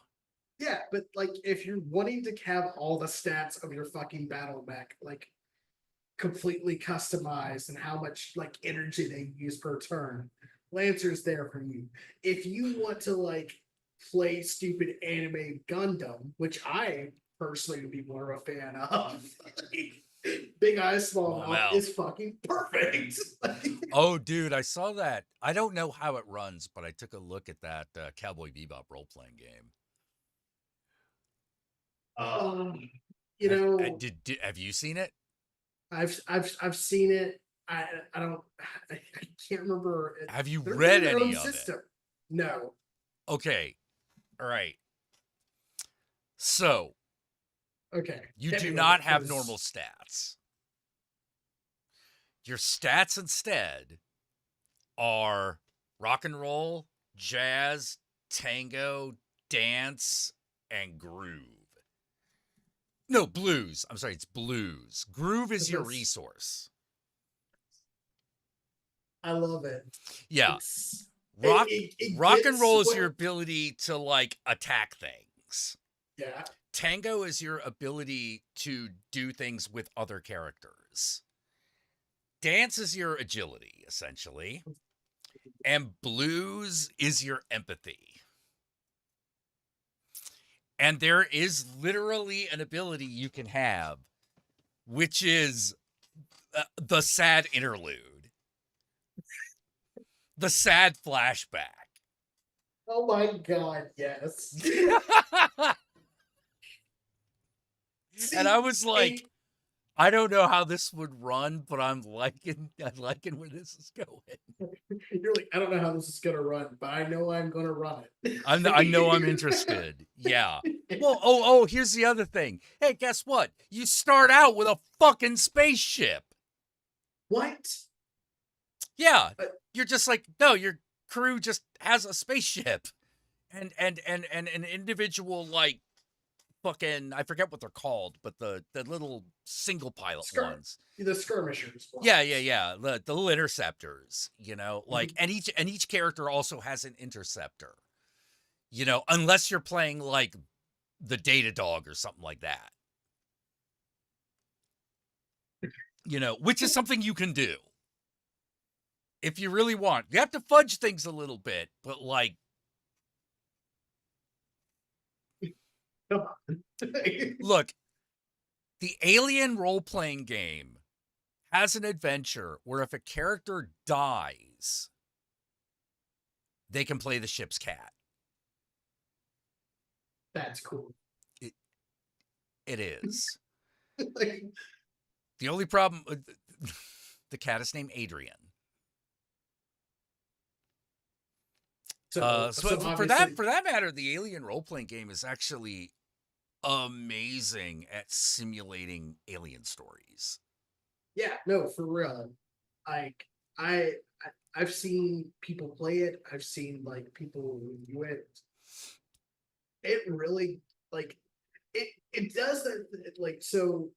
Hopefully, the Cowboy Bebop RPG does this as well, but like because it seems like it does. It meets the property where it's at Yeah. and takes like okay, we're doing an alien game, and we're also gonna have like it's gonna be. You can play it like Alien, where it's a horror game. Mm-hmm. You can play it like Aliens, where it's Yeah. like Yeah, Like, where you're like, yeah, because like, I don't know how to put it. Your equipment doesn't matter until it matters. Yeah. I don't know how to And- explain it other than that, but it, like until you need it, it doesn't matter. it has a way of tracking stress and also like encourages like players to maybe turn on each other in game. Oh, dude, the Corpo ability is the best. It's sick. It's so mean. Okay, so you know, so in the Alien RPG, if you're playing the corporate, your special ability is that you can automatically escape if you sacrifice another character. So the alien's chasing you. If you shoot someone in the leg so that they can't run as fast as you escape. It's so fucking cool. Like and it's like and the funny thing is it also introduces this element like once the players have figured out who the corpo is, it's like Oh it's yeah. like, Yeah, it's that's the Nom. first order of business is figuring out who's playing the corpo, to the point where everyone forgets that there's probably an android too. Because that's the other thing. You can be playing a character and then all of a sudden the game master can just be like, yeah, by the way, you're an android. And you're just going to be like, what? What do you mean I'm an android? I thought I was like a normal dude. Yeah, those are implanted memories. Yeah. You know, that's some Blade Runner shit going on here. But you have new objectives now. You didn't notice that the family dog didn't get older as you aged in your As you memories? aged in your Strange. memories. Why didn't you notice that? You know? Um, The best way to do it is like whenever someone gets hit, especially if it's like a corpo oh, sacrifice. I don't know if the player characters in Cowboy Bebop could make a playlist. That sounds like something they might do, given what I read of the book. But like, I don't own the manual, so I didn't read the whole thing. Yeah, Paul Reiser would approve. Like, absolutely. But like the corpo shoots someone, and all of a sudden, like you look down and you're bleeding this white milky substance. Like, and now it's the android who just got betrayed by the corpo. Yeah. It's just like, oh my god, it's a fucking robot. You know, and it's just like, Yeah. Oh but, my god. But like, it gets the property because it's like It does. because that's what Alien is about. This Cowboy Bebop thing sounds like they completely understand this game. Oh, they totally understood that show. That I can guarantee from what I read. I'm like, oh no, they understood this show like nobody's business. You know, I just don't know how it runs because I haven't run it. Right. How long ago did it release?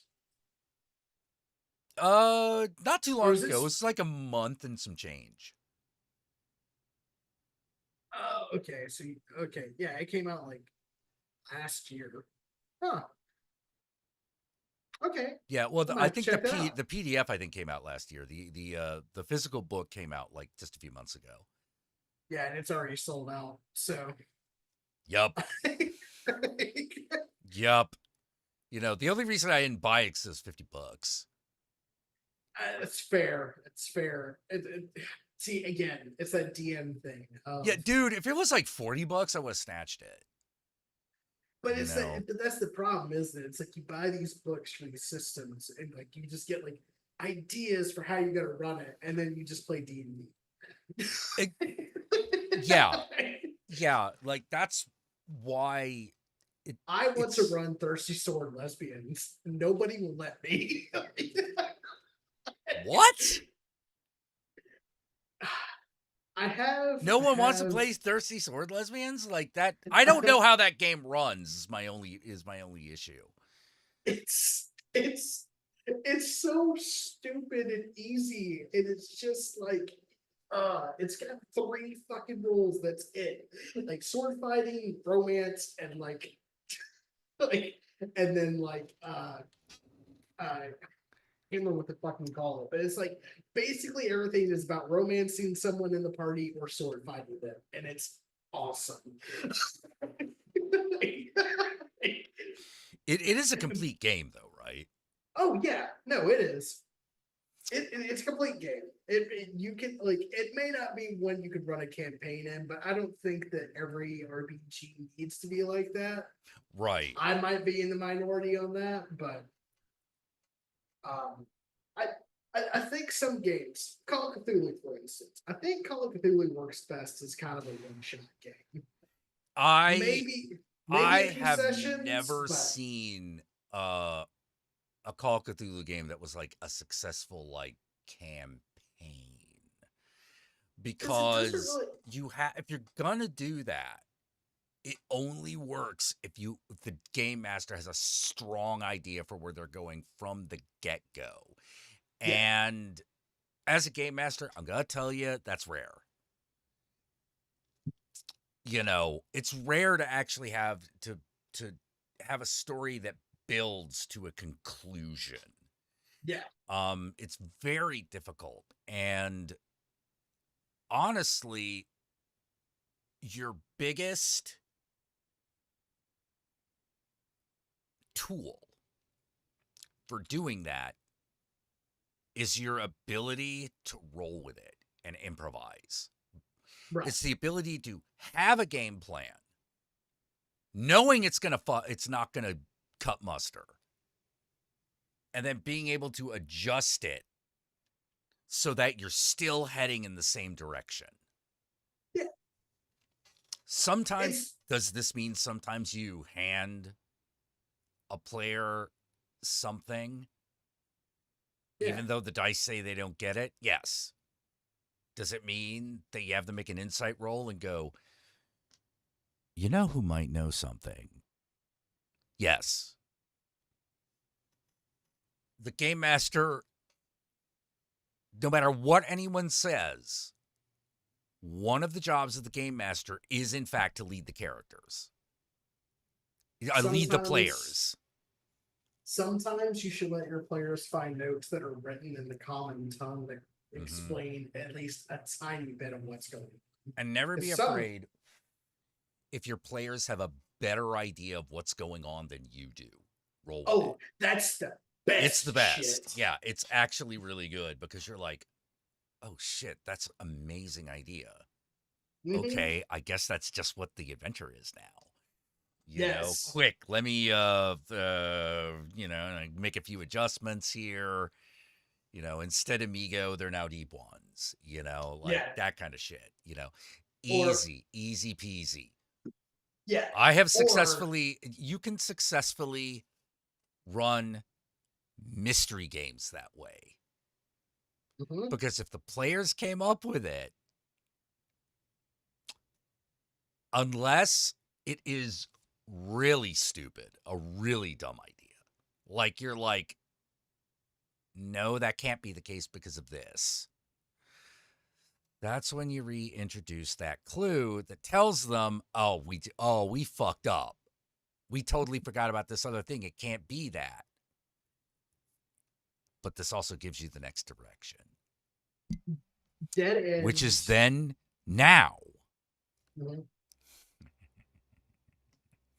If that happens, what you can do is while they're doing other stuff, you go, all right, now how do I work it so that was the right answer? I can't tell you how many times I've done that. Where it's like, no, that couldn't be, you can't, that couldn't be because this thing happened. And I was like, but what if? Yeah. But if this happened, then that would be the case. I'm pretty sure that shit happened in a game we've played on your own show. Oh yeah, no, it totally has. It totally did. Totally. Because no, that's how you run a mystery game. Yeah. You know? You just don't necessarily tell them what it was at the time. Yeah. Well, allow the player to do something stupid, but don't punish them for making a decision. Yes. That's the one thing I see DMs fuck up on the most. No, do not punish them for fucking reaching and taking, for not checking to see if the treasure chest is a mimic. Make that a learning experience that's fun. Yeah.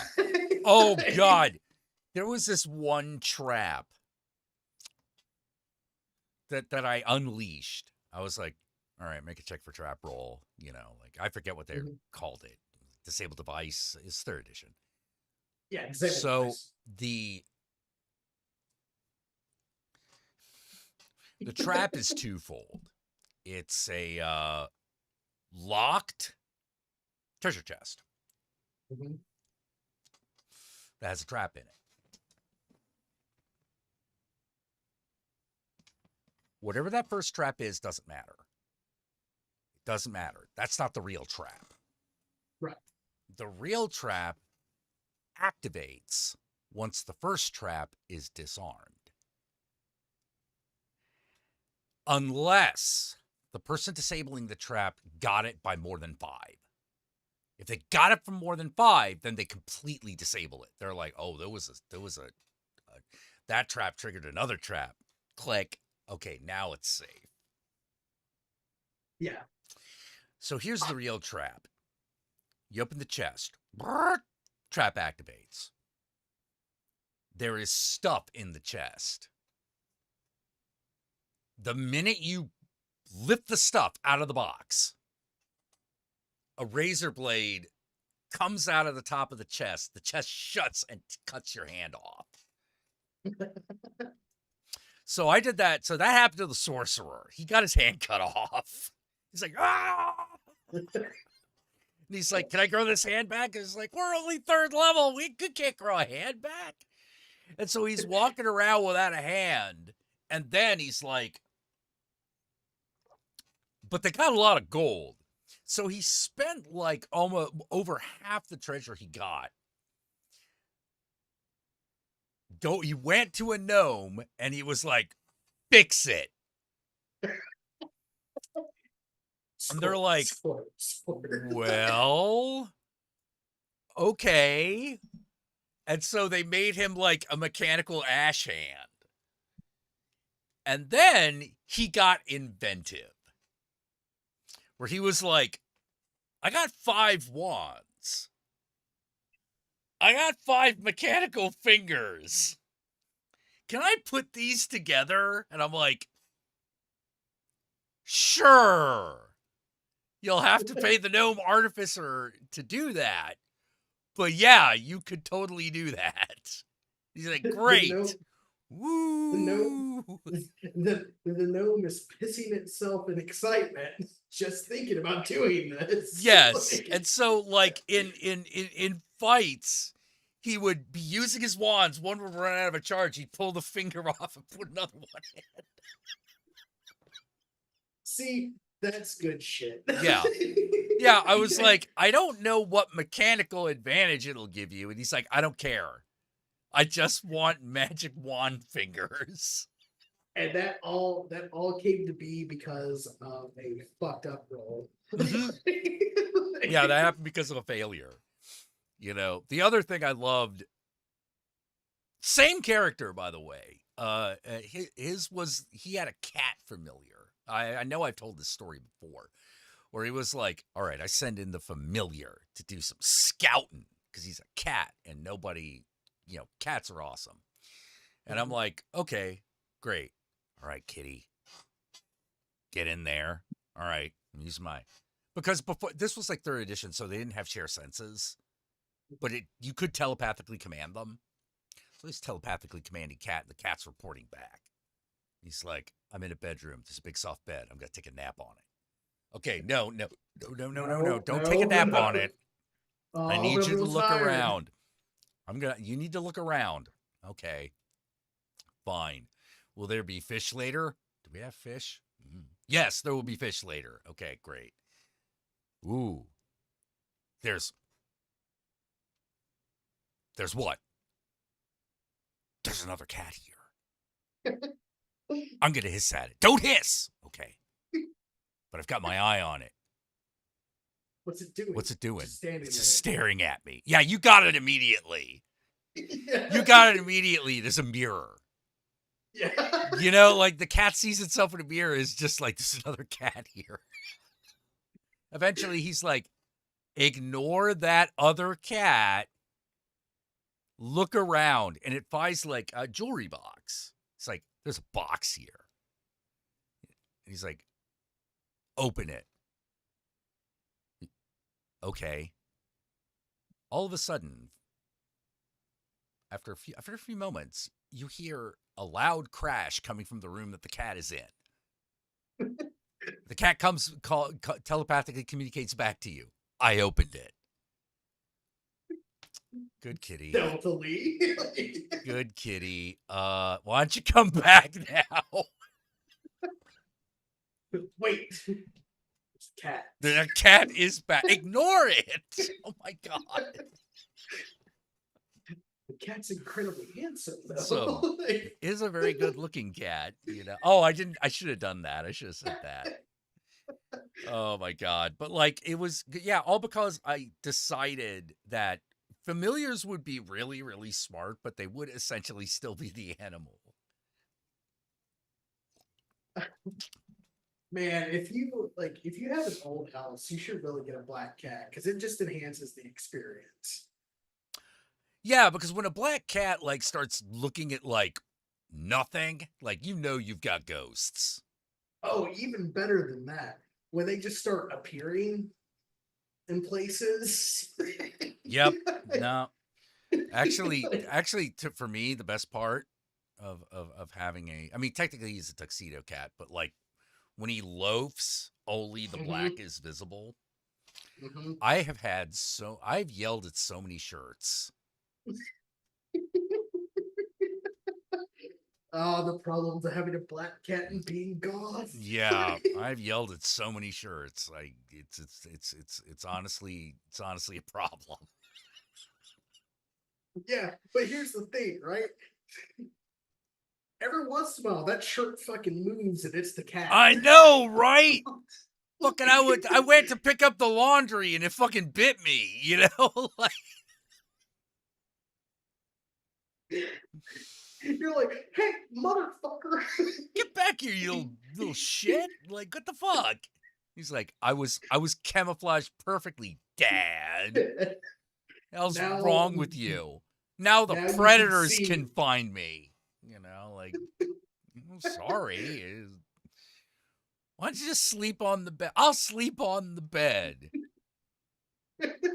Okay. Why is the bed attacking me? Is it deathbed? This does feel like the bed that would eat. Mhm. Oh, I love cats. I've shown so many people that fucking movie because of you. Oh, Deathbed, the bed that eats is one of the goodest. Well, it's I like, love the imagination of that movie because, man, it's- talk it is- about weaving shit, spinning gold out of shit. it is fucking cuckoo for fucking Cocoa and Puffs. 90% of the time you're watching that movie. Yeah. You're watching it. You're just like, What the I don't even fuck? know. How did you even come up with this? Okay. Aubrey Beardsley, trapped in a mirror, watches a bed eat people. Believe it or not, this is actually a pretty compelling film. Because like your fucking review, because I also only knew it from that fucking Patton Oswalt joke. And then like you're being like, it's not that simple. And then watching the movie going, it really isn't that fucking No. simple. No, it is so complicated. And why I'm like, you can't remake this movie. Not It's successfully. impossible. Not successfully. It's too weird. It'd be like remaking Forbidden Zone. What would be the point?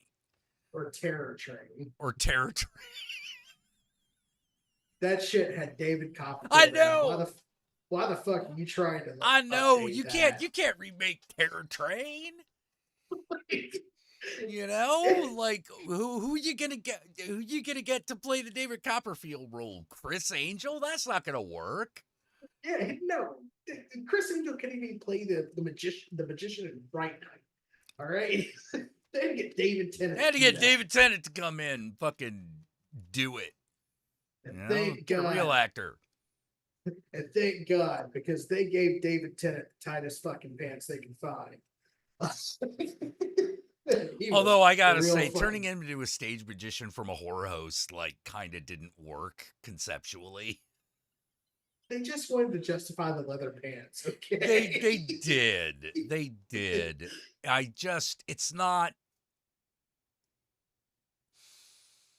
It's not as good. It's not. Again, another Well, movie that what really wasn't should've wasn't been an remade, upgrade, you know? but it has its moments. It does have its Not- moments, you know. It does have its moments. But the original Fright Night had a lot of moments.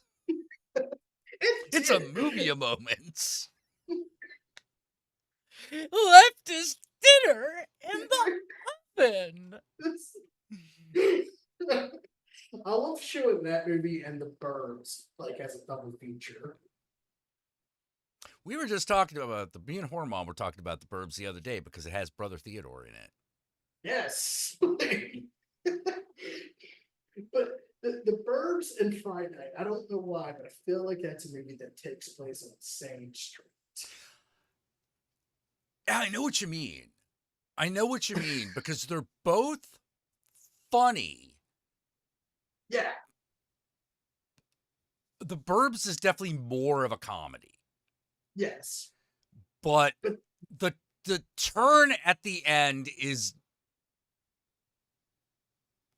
really sinister. Yeah. Like when it stops joking, I can't have a man looking around talking about his skulls. It's just not proper. Dude. it- Henry Gibson. Wow, yeah, wow. Damn. but it's like those two movies kind of like represent like two very similar takes on how to do a movie, Yes. and they're really good together. Also, like, what is a movie that Oh, I forgot that Corey Feldman was also in that movie. it was a Corey movie. See, connection right there. What is a movie that like you put on, like if someone new is around, or someone that like wants to get into horror, the same type of horror you get into? What is the one movie you pull out and it's just like Society. Okay, this is Society. so that's your like the ball or the sword. Oh, yeah. Yeah. That's the ball or the sword moment. You know, like we're watching Society. You know, that actually is a good starter. Like, if just like, look, if you can't get behind this, Yes. you're not gonna get further. Like, but once you get beyond this, oh, it is a cursed life. That Society is a fucking movie that I'm like, you could totally do a sequel to that movie even today. Mhm. You know, hell, you could do one of those like soft reboot things with Society. You know? You could. Yeah. I mean, like, It's simple enough. And because the real charm of the movie is the effects at the end. yes, It's like, no, you just have to go there. You just have to go ape shit. You know? trust me, you can make a very good commentary about the ruling class. Oh, yeah. You have to deliver the talking asshole. Yeah. You have to have the shunt. Yes. You know, like you have to have it. Like I just found myself going like, nah, man, if you wanted to redo Society, like these days, you would involve influencers. Yes. You Oh, would man, you that would fucking be involve so good. Oh yeah. Yeah, you could already see it. Yeah. What's up?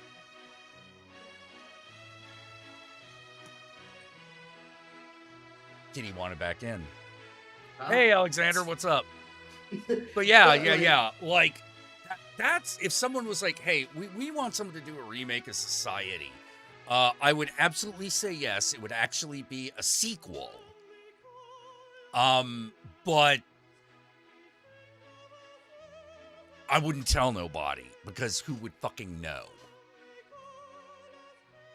Because I wouldn't want to use the. Billy Warlock would show up. He might even be part of the plot, but he would not be the character we're following for the first half. I would make it kind of like Species. Like, I would do it like a little Species where it's kind of like got that femme fatale that's eating everything. Yeah, something like that. You know, I would have the I would have a scene where they start fucking their bodies up, and they're like really and like it's revealed in public. Like I would totally fucking they live it. where at the end everyone fucking knows. You know, and maybe even have it end with someone like watching the TV and go like, they'll put any shit on these days. Click. You know, smash cut, rock music starts playing, credits roll. Just end with some like What's wrong, baby? have it end with everyone just going like, well, that was a colossal waste of time. And then freeze frame and then roll credits. Yeah, just roll credits and just be like, yeah. That way I can be interviewed by people, and when they ask like, what's the meaning of my movie, I would just go, that social media should die. And it's a colossal waste of time. It's a colossal waste of time, and it's just another way for rich people to fucking tell you how to live. That's it. That's the message. Because fuck you. That's why. Because fuck Facebook. Fuck influencers. Fuck Instagram. Yeah, fuck Instagram, fuck TikTok, fuck Twitter, fuck the whole thing. Like, you know, fuck you. It turned into, it was supposed to allow people to communicate with each other easily, but instead all it became was fucking platforms for rich fucks to fuck with us. And it always, like, no matter what, there are people on there that are just looking for a fight. Yeah. And like, they're just trying to piss you off enough to fucking engage with them. Oh man, I don't know how I would justify it, but we need one of them coming out a computer screen from like a cam show and or some shit. Real sense. Yeah. Yeah. Like, instead of it being like a massive instead of it being like a sex toy, it's actually just like a mini little pod that turns into the flesh that makes you part of the society. Oh. Yeah, we'll have like some like fucking Gwyneth Paltrow looking chick like be the one that's peddling that crap. That's what the fucking herbal supplements are. That's what the herbal supplements are and what they do. They make it easier for you to be shunted. So it's like the stuff almost, you know? Like, we could have a flesh blob, like fucking just fucking going through and getting people like the stuff. Be awesome. No, fuck. Great idea. Ready? Yeah. So, you know how AI art has that weird fucking look about it? Oh, shit. I think I see where you're going. It's not AI art. That is what the people of the society look. That's what the society people really look like, you know? Like, they're all, like, fucking up and shit, you know? Oh, they have extra fingers. Their eyes a little bit more bulged. Like, their skin is constantly fucking, like, rippling and flowing. Their hair doesn't look the same in each frame. Oh my fucking God. Yeah. Like, I want to, I'd just be like, all right. I want to look like one of those really weird AI. When they're coming towards you, I want to look like one of those really AI videos, but I want to look good. Yeah. No, like, for real. Like, oh my God, that would be so fucking. Oh no, we would be printing money. Yeah. Because holy shit. Like, yeah, dear God, get this movie made. Yeah, I would love to make the Piranha 3D of society movies. I still want you to find funding to make Cop. Cop. Oh yeah. Fucking Guru's idea, Cop. Yes. Yeah. Half cop. Cop. All cop. Well, first we got to make Train. Slasher movie about a train. The train is the slasher. Because we've all made that joke about like, oh, watch out for those runaway trains. They'll chase you through the woods. Yeah, well, this one does, you know? Is it like an old steam engine or is Yeah. it like It's like an old steam engine.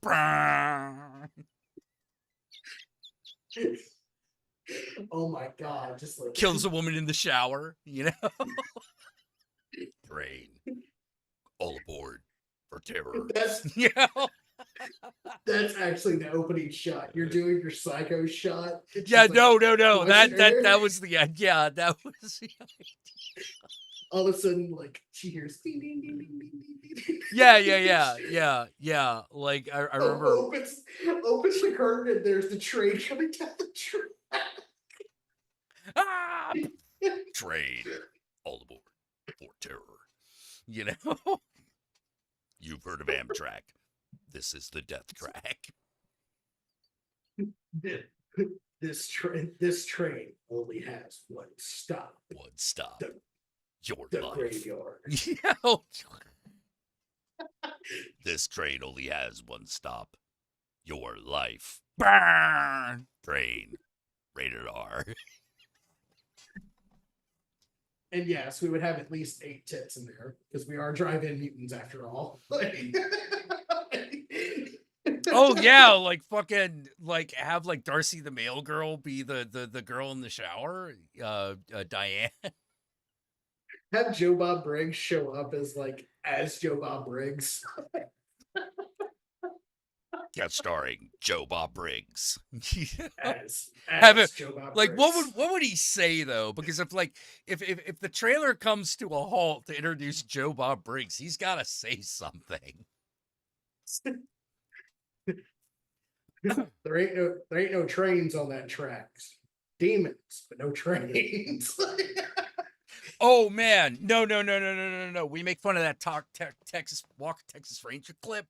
We have Joe Bob like, you know, reach down to the ground, taste the dirt or whatever. A train came through here.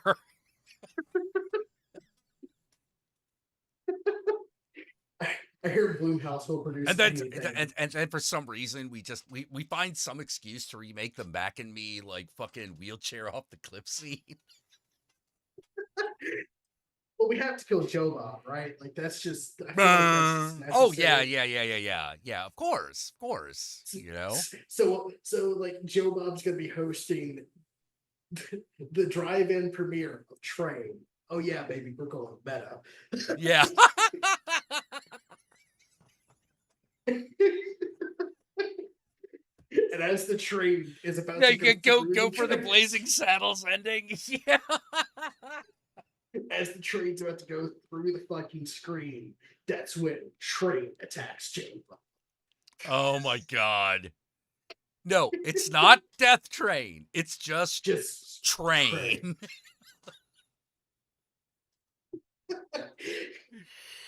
Oh man. No. Yeah. Half cop. All cop. Cop. Cop.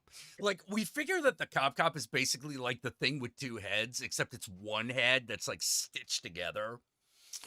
You've got the square that does everything by the book mixed with the renegade cop. Oh, actually, what it was a black cop attached to the racist cop.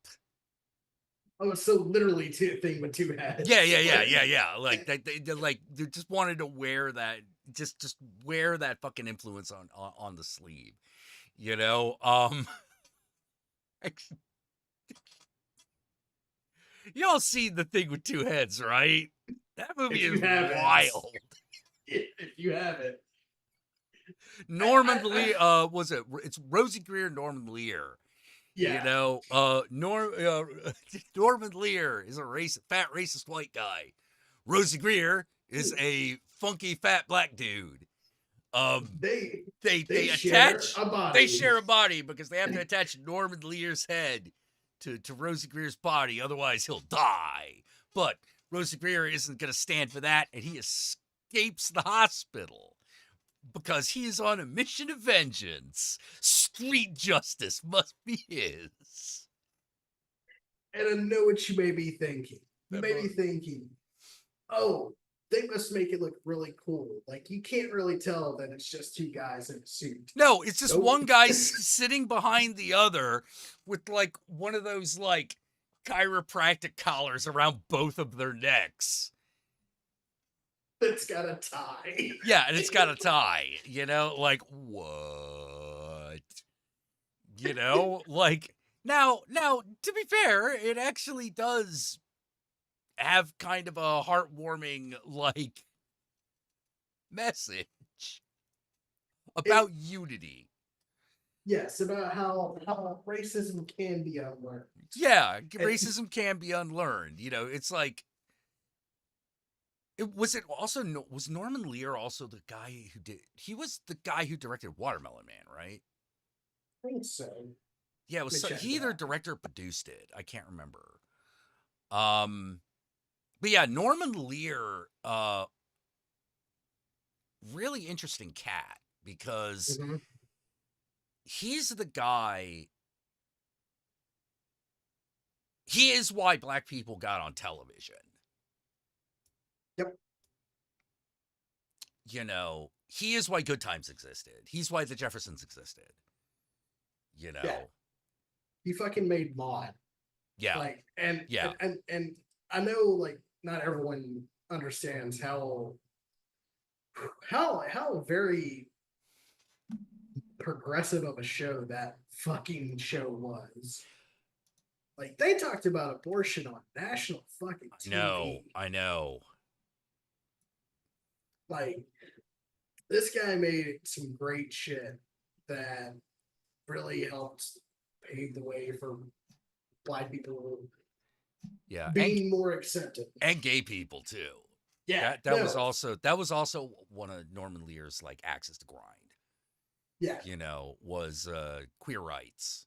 He fucking kept inserting that stuff. Mhm. You know, it's so weird because he plays a really good racist. Well, You like, know, the thing is like, so I'm pretty sure since you're still on the Hell site, you've seen ads for like the Norm show, whatever the fuck it's called. It's like an animated show that's on Twitter or X. The Norm Show. It's a right wing cartoon.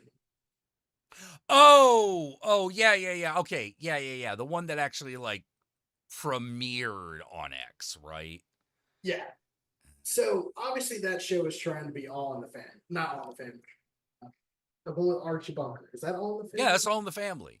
All right, cool. Sorry, I'm getting my old shows You know, mixed up. I like, apologize. well, I knew you were talking about that one because we were already talking about Norman Lear.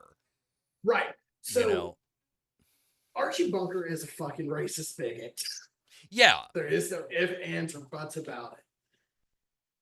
But Archie also is the butt of the joke and is treated like the old fool that he is. yeah, totally.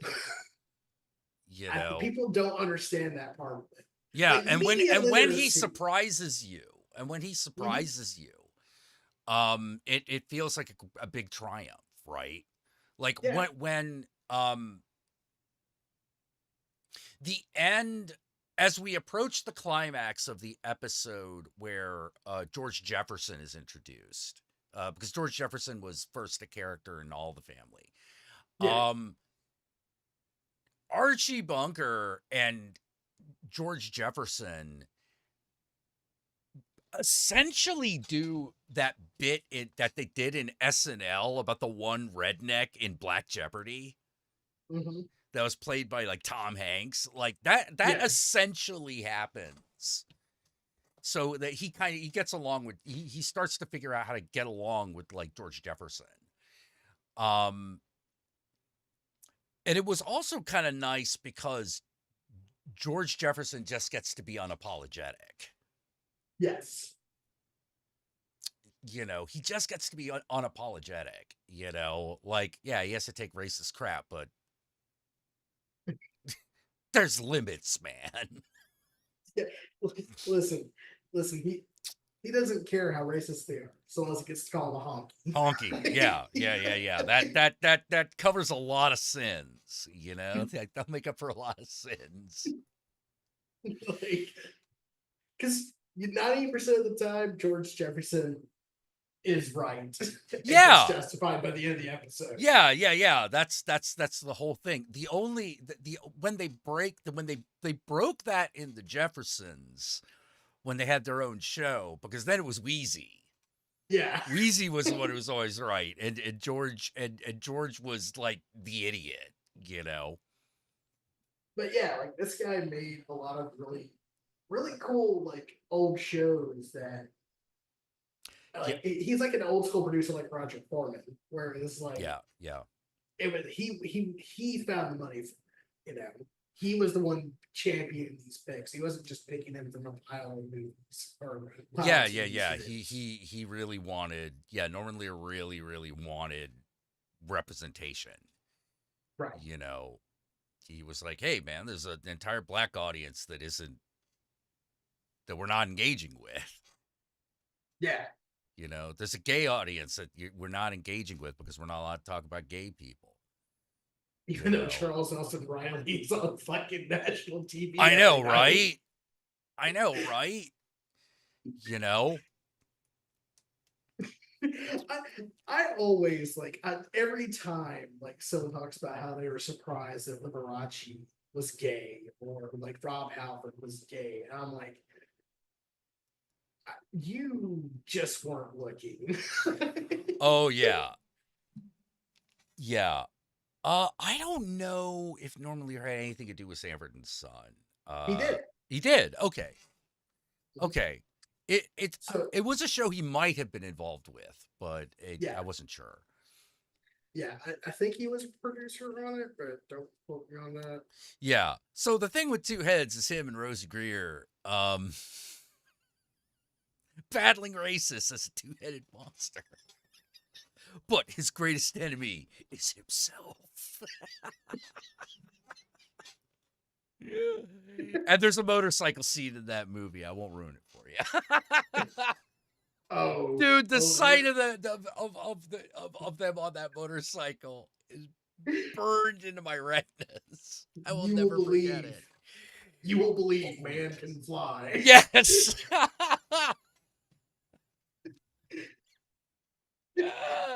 I believe I can fly. Boy, that second head looks like it's about to fall the fuck off. Yeah, probably because it is. I'm pretty sure Bob Burns has the fake Norman Lear head. The one that they used in all the stunt shots, like It's so dumb. oh yeah. Oh, I love movies like that. It's like Ganja and Hess, right? Yeah. What a lot of people don't tell you about Ganja and Hess, I have to spoil it a little bit to get you watch the movie. It's a vampire flick. Mhm. It does not tell you it is a vampire flick until you are well into it. Because you're like, what are these guys delivering? What are they doing? What's in that box? What's this package they're tracking down? And you're like, oh, it's a coffin. Wait. Why are they hunting a coffin? Why are they hunting a coffin? The vampire shows up. And you're just like, oh. I love movies that like take like that are obviously not gonna like wow you with their effects, but they want to they have something to say or have a vision, like in a violent nature. I've been trying to watch that fucking movie so much. I think I'm gonna do it this fucking weekend. I have to fucking see dude. Did you? Oh, we never got around. We've been moving, so it's been kind of hectic. But right. Because I'm like, it's been on demand. On demand, yeah. Yeah. It.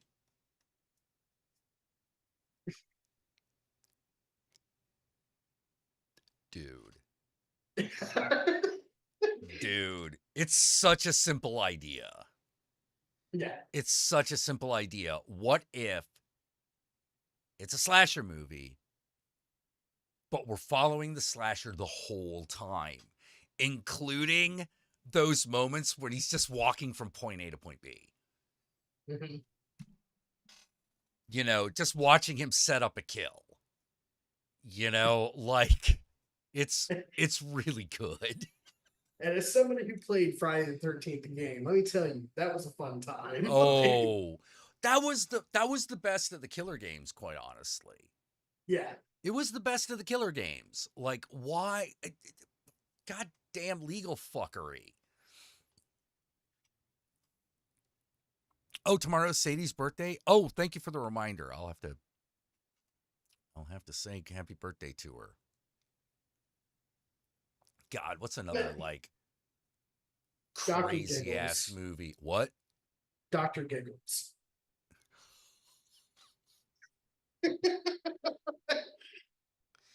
Now, is it like as like bloody and gory as the movies we typically like? No. No, it's But not. boy, does it have that energy. You can tell that this is a movie that was kind of had its balls cut off from the get-go. But at the same time, It was made during that era where like they were toning down all of the fucking they're toning down a lot of horror movies, and probably the two worst some of the worst victims of that were Dr. Giggles and Pumpkinhead. Yeah. You know. But it's also like also a Dark Horse. It's a Dark Horse Comics movie, and you're like, Dark Horse Comics made movies? No, they made movie, and this is movie they made because they tried to shoot in Portland, and that shit's expensive. Oops. Oops. Oh dear. I mean, Dark Horse Comics. Oh, I love Dark Horse Comics, you know. Say, I love them too, but like they're that friend you don't really trust with your credit card sometimes. Fair. Fair. Like they'll have the most high quality shit, but they'll also have some other things that you're like, the fuck is this? I got these because I thought we could use them like, for what? What the fuck are we using them for? Why did you do this? Why do you have the My Little Pony license? That makes no sense. And then you're like, Because wait. there's horse in our name. Yeah, okay, that's a stretch. You know? And you're like, that makes no sense. And then you're like, oh wait, pastel goths are a thing. Yeah, but we're not talking like when we talk about like Dark Horse publishing like My Little Pony type shit, we're talking like way before Friendship is Magic. Yes. Jack, my point still stands. Some of you comic fans probably think IDW has been around forever as opposed to less than 10 years. Yeah, they're kind of new. Mm-hmm. Yeah, IDW publishing happened because IDW publishing happened because of what happened with Dreamwave. Yeah. Because like the reality was that Transformers comic that Dreamwave did was gangbusters.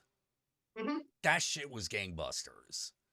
Like that was in the top 5 for most of its run. And then Dreamwave fell apart because they didn't pay people, which I'm like, what the fuck did you... That's the one thing you had to do to stay in business. Tell us all this time. Yeah, right? Like they had a best-selling comic, and I mean best-selling. You know, it was insane. Like that was like early days of Image levels of fucking selling comics. Because they let the investors make the art decisions.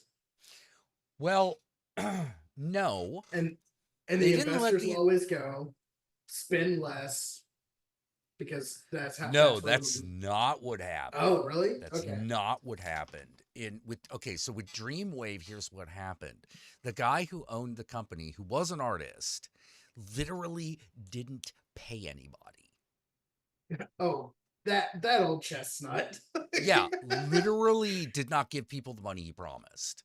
And we're not talking like less than he promised. We're talking like it didn't get one red cent.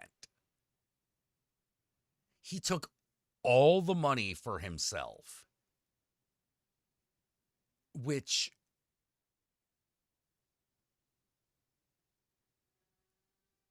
what? The only thing that I can think of is that he spent money like a scared orangutan in a strip joint.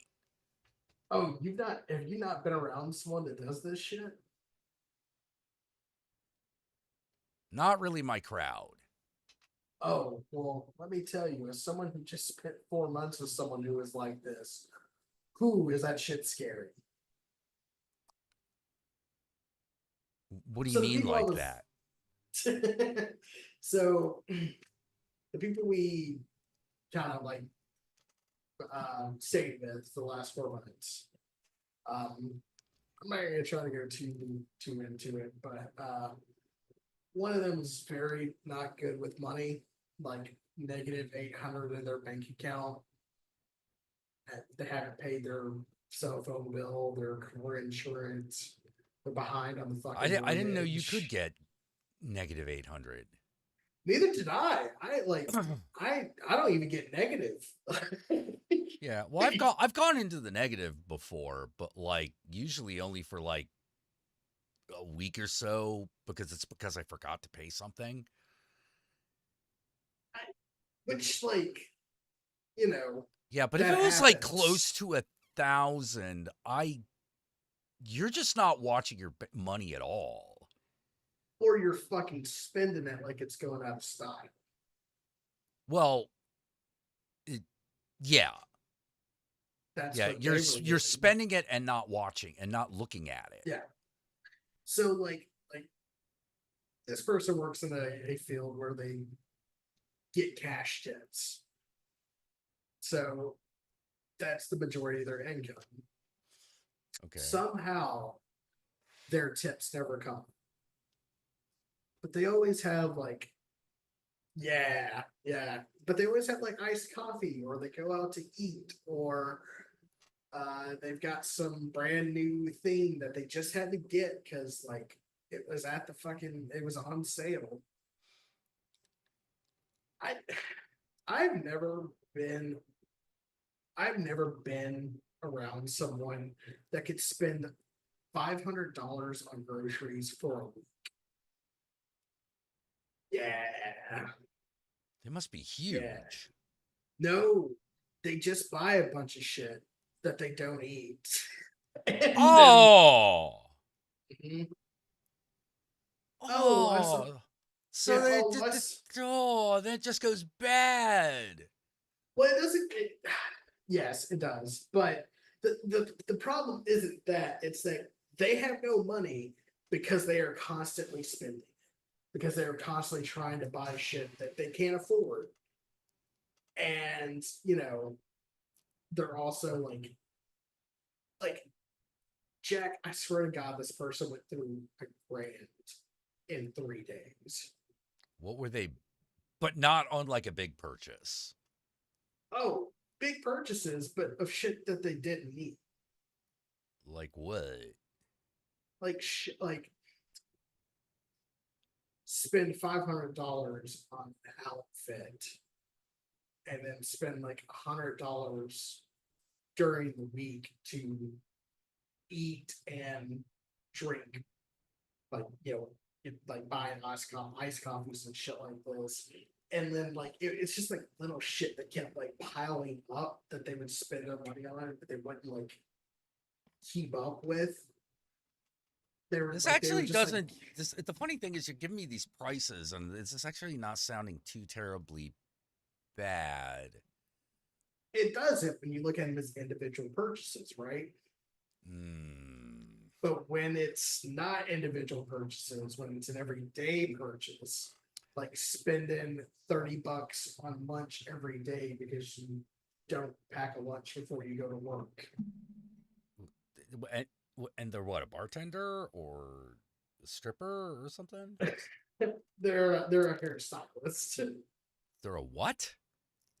Hairstylist. Oh, hairstylist. Oh, okay. Okay. Yeah. So, yeah. And it put a strain on a lot of fucking things, man. I don't know. I it's that like chase of like trying to be perfect instead of just being good that I see a lot of people kind of get like really caught up in. So they keep trying to buy the best thing or trying to get the best, the most value out of something, even when like they don't really fucking need it. Huh. Yeah. That sounds a lot like my friend Shay who died. I'm sorry. Yeah, yeah. But she was in the hole for like 20 grand. Yeah, so was this person until Oh. until their partner sold their house and then paid off their debts, and then within 2 years has gotten back. Please. Yeah. Please tell me they didn't sell the house to pay off the debt. No. They sold the house because they were moving. Oh, okay. All right. Yeah. Like, Oh, okay. Yikes. But, Fake yeah. living high. Yeah, Yep. yeah, I can't do that. I can't do that. Neither can I, man. refuse. I neither have the temperament nor the desire. like You know. like if I see a shirt that's $300, it's an instant I don't give a shit. I'm not buying a $300 shirt. Fuck that. What the fuck? Like, oh, but look at it. It's like it's Gucci. I don't give. I don't give a shit about no Gucci. They're spending money on like Gucci wear and shit. They bought branding outfits in New York City. In New York City proper. What? When they had clothes. Yeah, it's like On a hairstylist salary. hairstylist and artist, yeah. Like, That guy's got a problem. he does. He has lots of problems. That guy's got a problem. That's But like it's that pursuit of like just trying to be perfect instead of good. Like having perfection be the enemy of good. That I see a lot of people like kind of fall down like this kind of well. why what I mean? do that? Like I know it's got to be like an emotional problem. Yeah, because it is. Like it is the I have to be presenting like the best all the time. Even though like I don't think I actually do it. It was weird. Like you would spend all this money on trying to make themselves look great, but then like hate how they look. And just like everything was never good enough. hey, you can look like shit for free. Like that doesn't cost. So I would just cut out the middleman. That's the thing, right? We don't think of it that way because we don't have that thing. No, yeah, correct. I don't. Like oh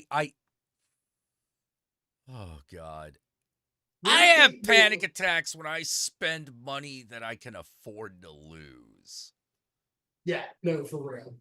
Like, because you're like, I'm gonna spend this money, and then my car is gonna have some fucking problem, and then I'm gonna be fucking exactly. And they're like, oh God, they're gonna be fucked. They're not gonna want to do.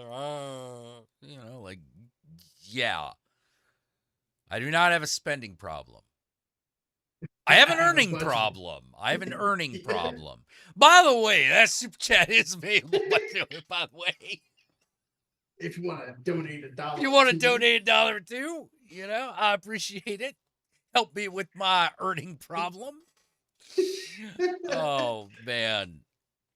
But like but the thing is, we also know how to live tight.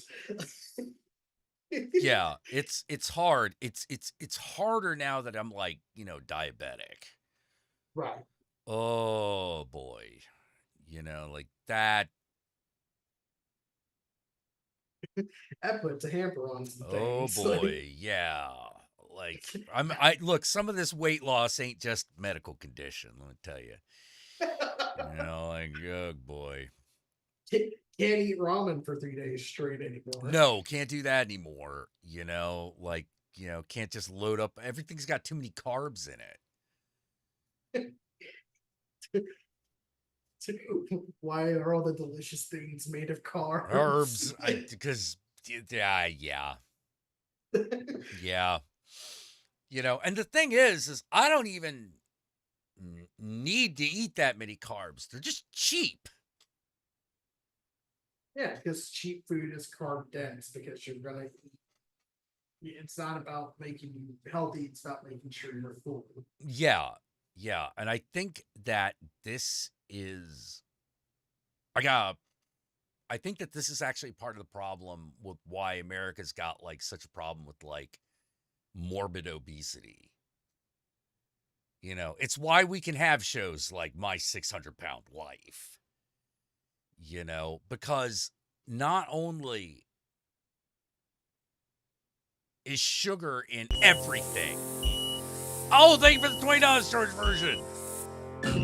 Hail Satan. Yeah, because American Food Company said, fuck you.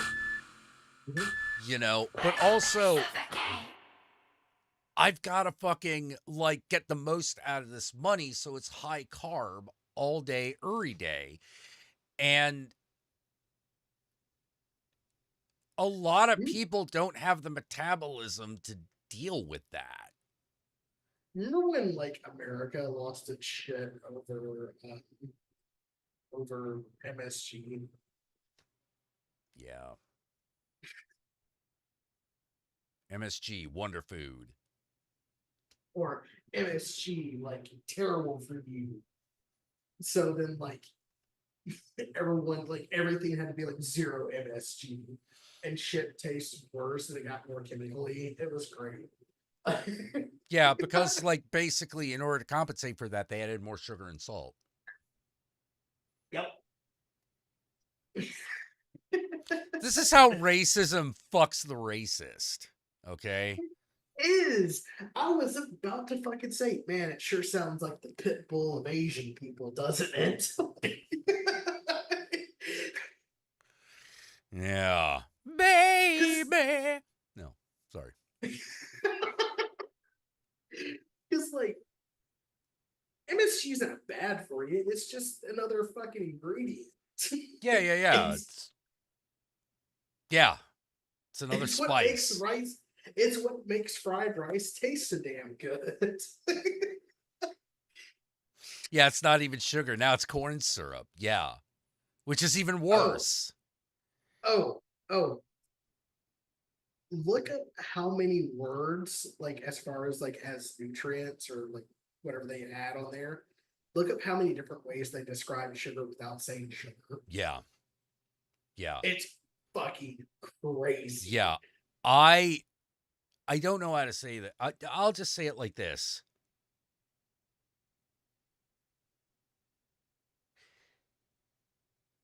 It is American food companies that make people fat.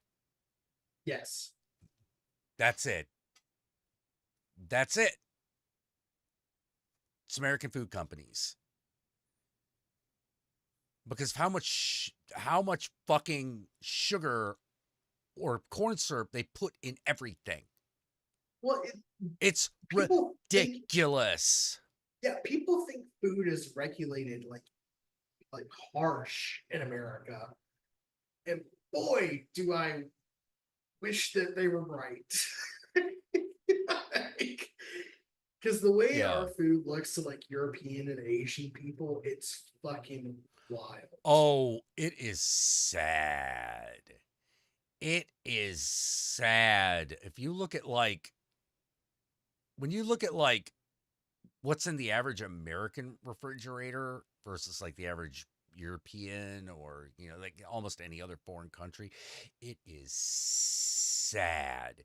Like, if everything wasn't so clean and gleamy and shiny and big, you would think that all Americans were poor, were like below the poverty line. But no, it's like everybody. You know, I I hate that about American food. Like, I hate walking into a kitchen that's fully stocked and going, there's nothing to eat.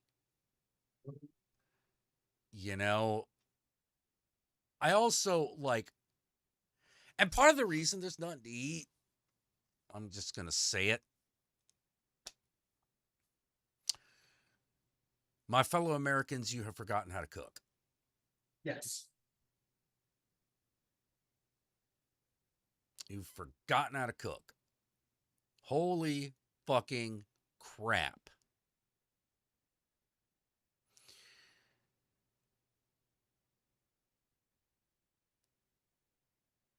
Learn to cook. For real. Like, Learn- more than just ramen. For fuck's sake. Learn how to cook with ingredients. Yeah. Learn how to cook with stuff. With things out of the produce and butcher aisle, for crap's sake. Steak's actually not that difficult. Not Southern people.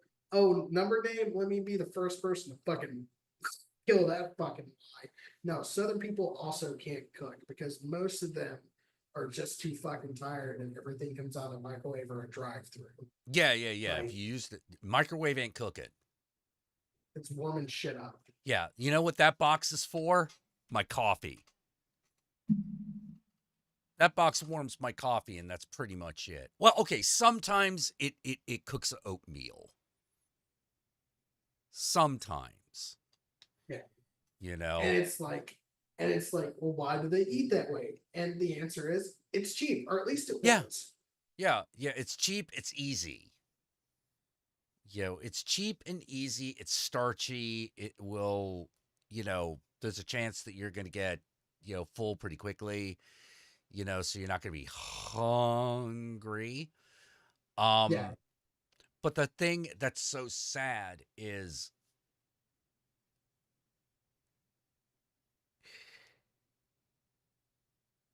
I challenge everyone to try to cut out as much sugar from your diet as possible. It doesn't have to be completely zero, just as much as you can. And watch how much weight you'll lose. It's crazy. It literally is the food. Which is the one group, the one thing we don't. Jack, I thought the cyberpunk future would have a lot more chrome in it. I know. As opposed to morbidly obese, suicidally obese people. Not even just that, just like, because like, what is it about cyberpunk that like we all connect to? It was sexy. No, it's that holy shit. This isn't the future. This is the right now. Oh, that, yeah. Yeah. Yeah. Like, yeah, you're talking about the future. You're really talking about the present. Yeah. It's like, oh my God, can you believe that they eat completely 100% processed food? And it's like, yeah. You will. And you will. do. It didn't used to. Yeah. And here's the thing. That changed in my lifetime. Because someone in a family was expected to know how to cook. Granted, it was usually grandma. But like, who's it going to be now? And the thing is that that's the level of cooking I aspire to. you know, I want those things that I can make. I want to be able to make whatever I want, but I really want to be known for like a couple of things. I don't know what they would be, but like, it's the idea of like, oh man, Jack's breakfast tacos, buddy. Like, gotta have that. It's like when Abel grills. I want that. I want that. Because Whatever that because is. when Abel like does the grill, you're like, oh, this is gonna be good. Like, this is just gonna be good. Right. So when does that age of affordable beauty kick in? Oh, never. It's never gonna fucking happen. It's always gonna be expensive, no matter how cheap it is. They gotta hoard that for themselves, just like everything else. They have to be Yes. the envy of everybody because they're so empty inside. It's like what I said about earlier about they had the cure All to they HIV. have. Yeah, they had the cure to HIV. They're charging people $4,000 for it. Yeah. We have the great technological updates. We just do not have the ethics that can make the world better. But we're getting there, hopefully. Yeah. Like here's the thing. Who here makes their own spaghetti sauce? I've done it. Like if I'm feeling like fancy. Or marinara. You make your own red Yeah. sauce. Yeah. Most people don't. You just buy whatever's in the jar. No, trust me. Learn to cook. Chrome Bison's like I do. Okay, great. I've been learning. Since I can't have lasagna anymore, I've been trying to make moussaka. Which is basically Greek lasagna with the eggplant instead of the pasta noodles. Yeah. But otherwise very similar. Eating more like white pizzas and stuff like that. Yeah. Like, well, yeah, because it's really the carbs I'm trying to avoid. Right. Yeah, sky's a color of television tuned to a dead channel. When I was a kid, I thought that meant blue. No. I thought it meant an unnatural blue color because of all the chemicals in the air. I didn't realize, oh no, they meant gray. He meant gray. Yeah. Learn to cook, get good at it. And here's the thing. It's like if you fuck up, you still have made food. Like, yeah, don't be afraid of food. Don't be Yeah. afraid of it. Don't be afraid of it. It's your friend. You might go and it's like, oh, I'm going to burn my entire house down. Oh, it'll be terrible. No, don't worry about it. It's your friend. It's cooking is like if you're cooking for yourself, you're finding out like what you can and can't do. And you're like, I can't do fancy things like that. Yes, you can. You can do it on a budget too. Oh yeah, absolutely. Absolutely. And always learn to taste things. That sounds ridiculous, but like an artist has to learn to see things. You have to learn to taste things. And the better at cooking you are, the more you taste, the more you can taste it. Even despite the fact that as an adult, your taste tends to degrade.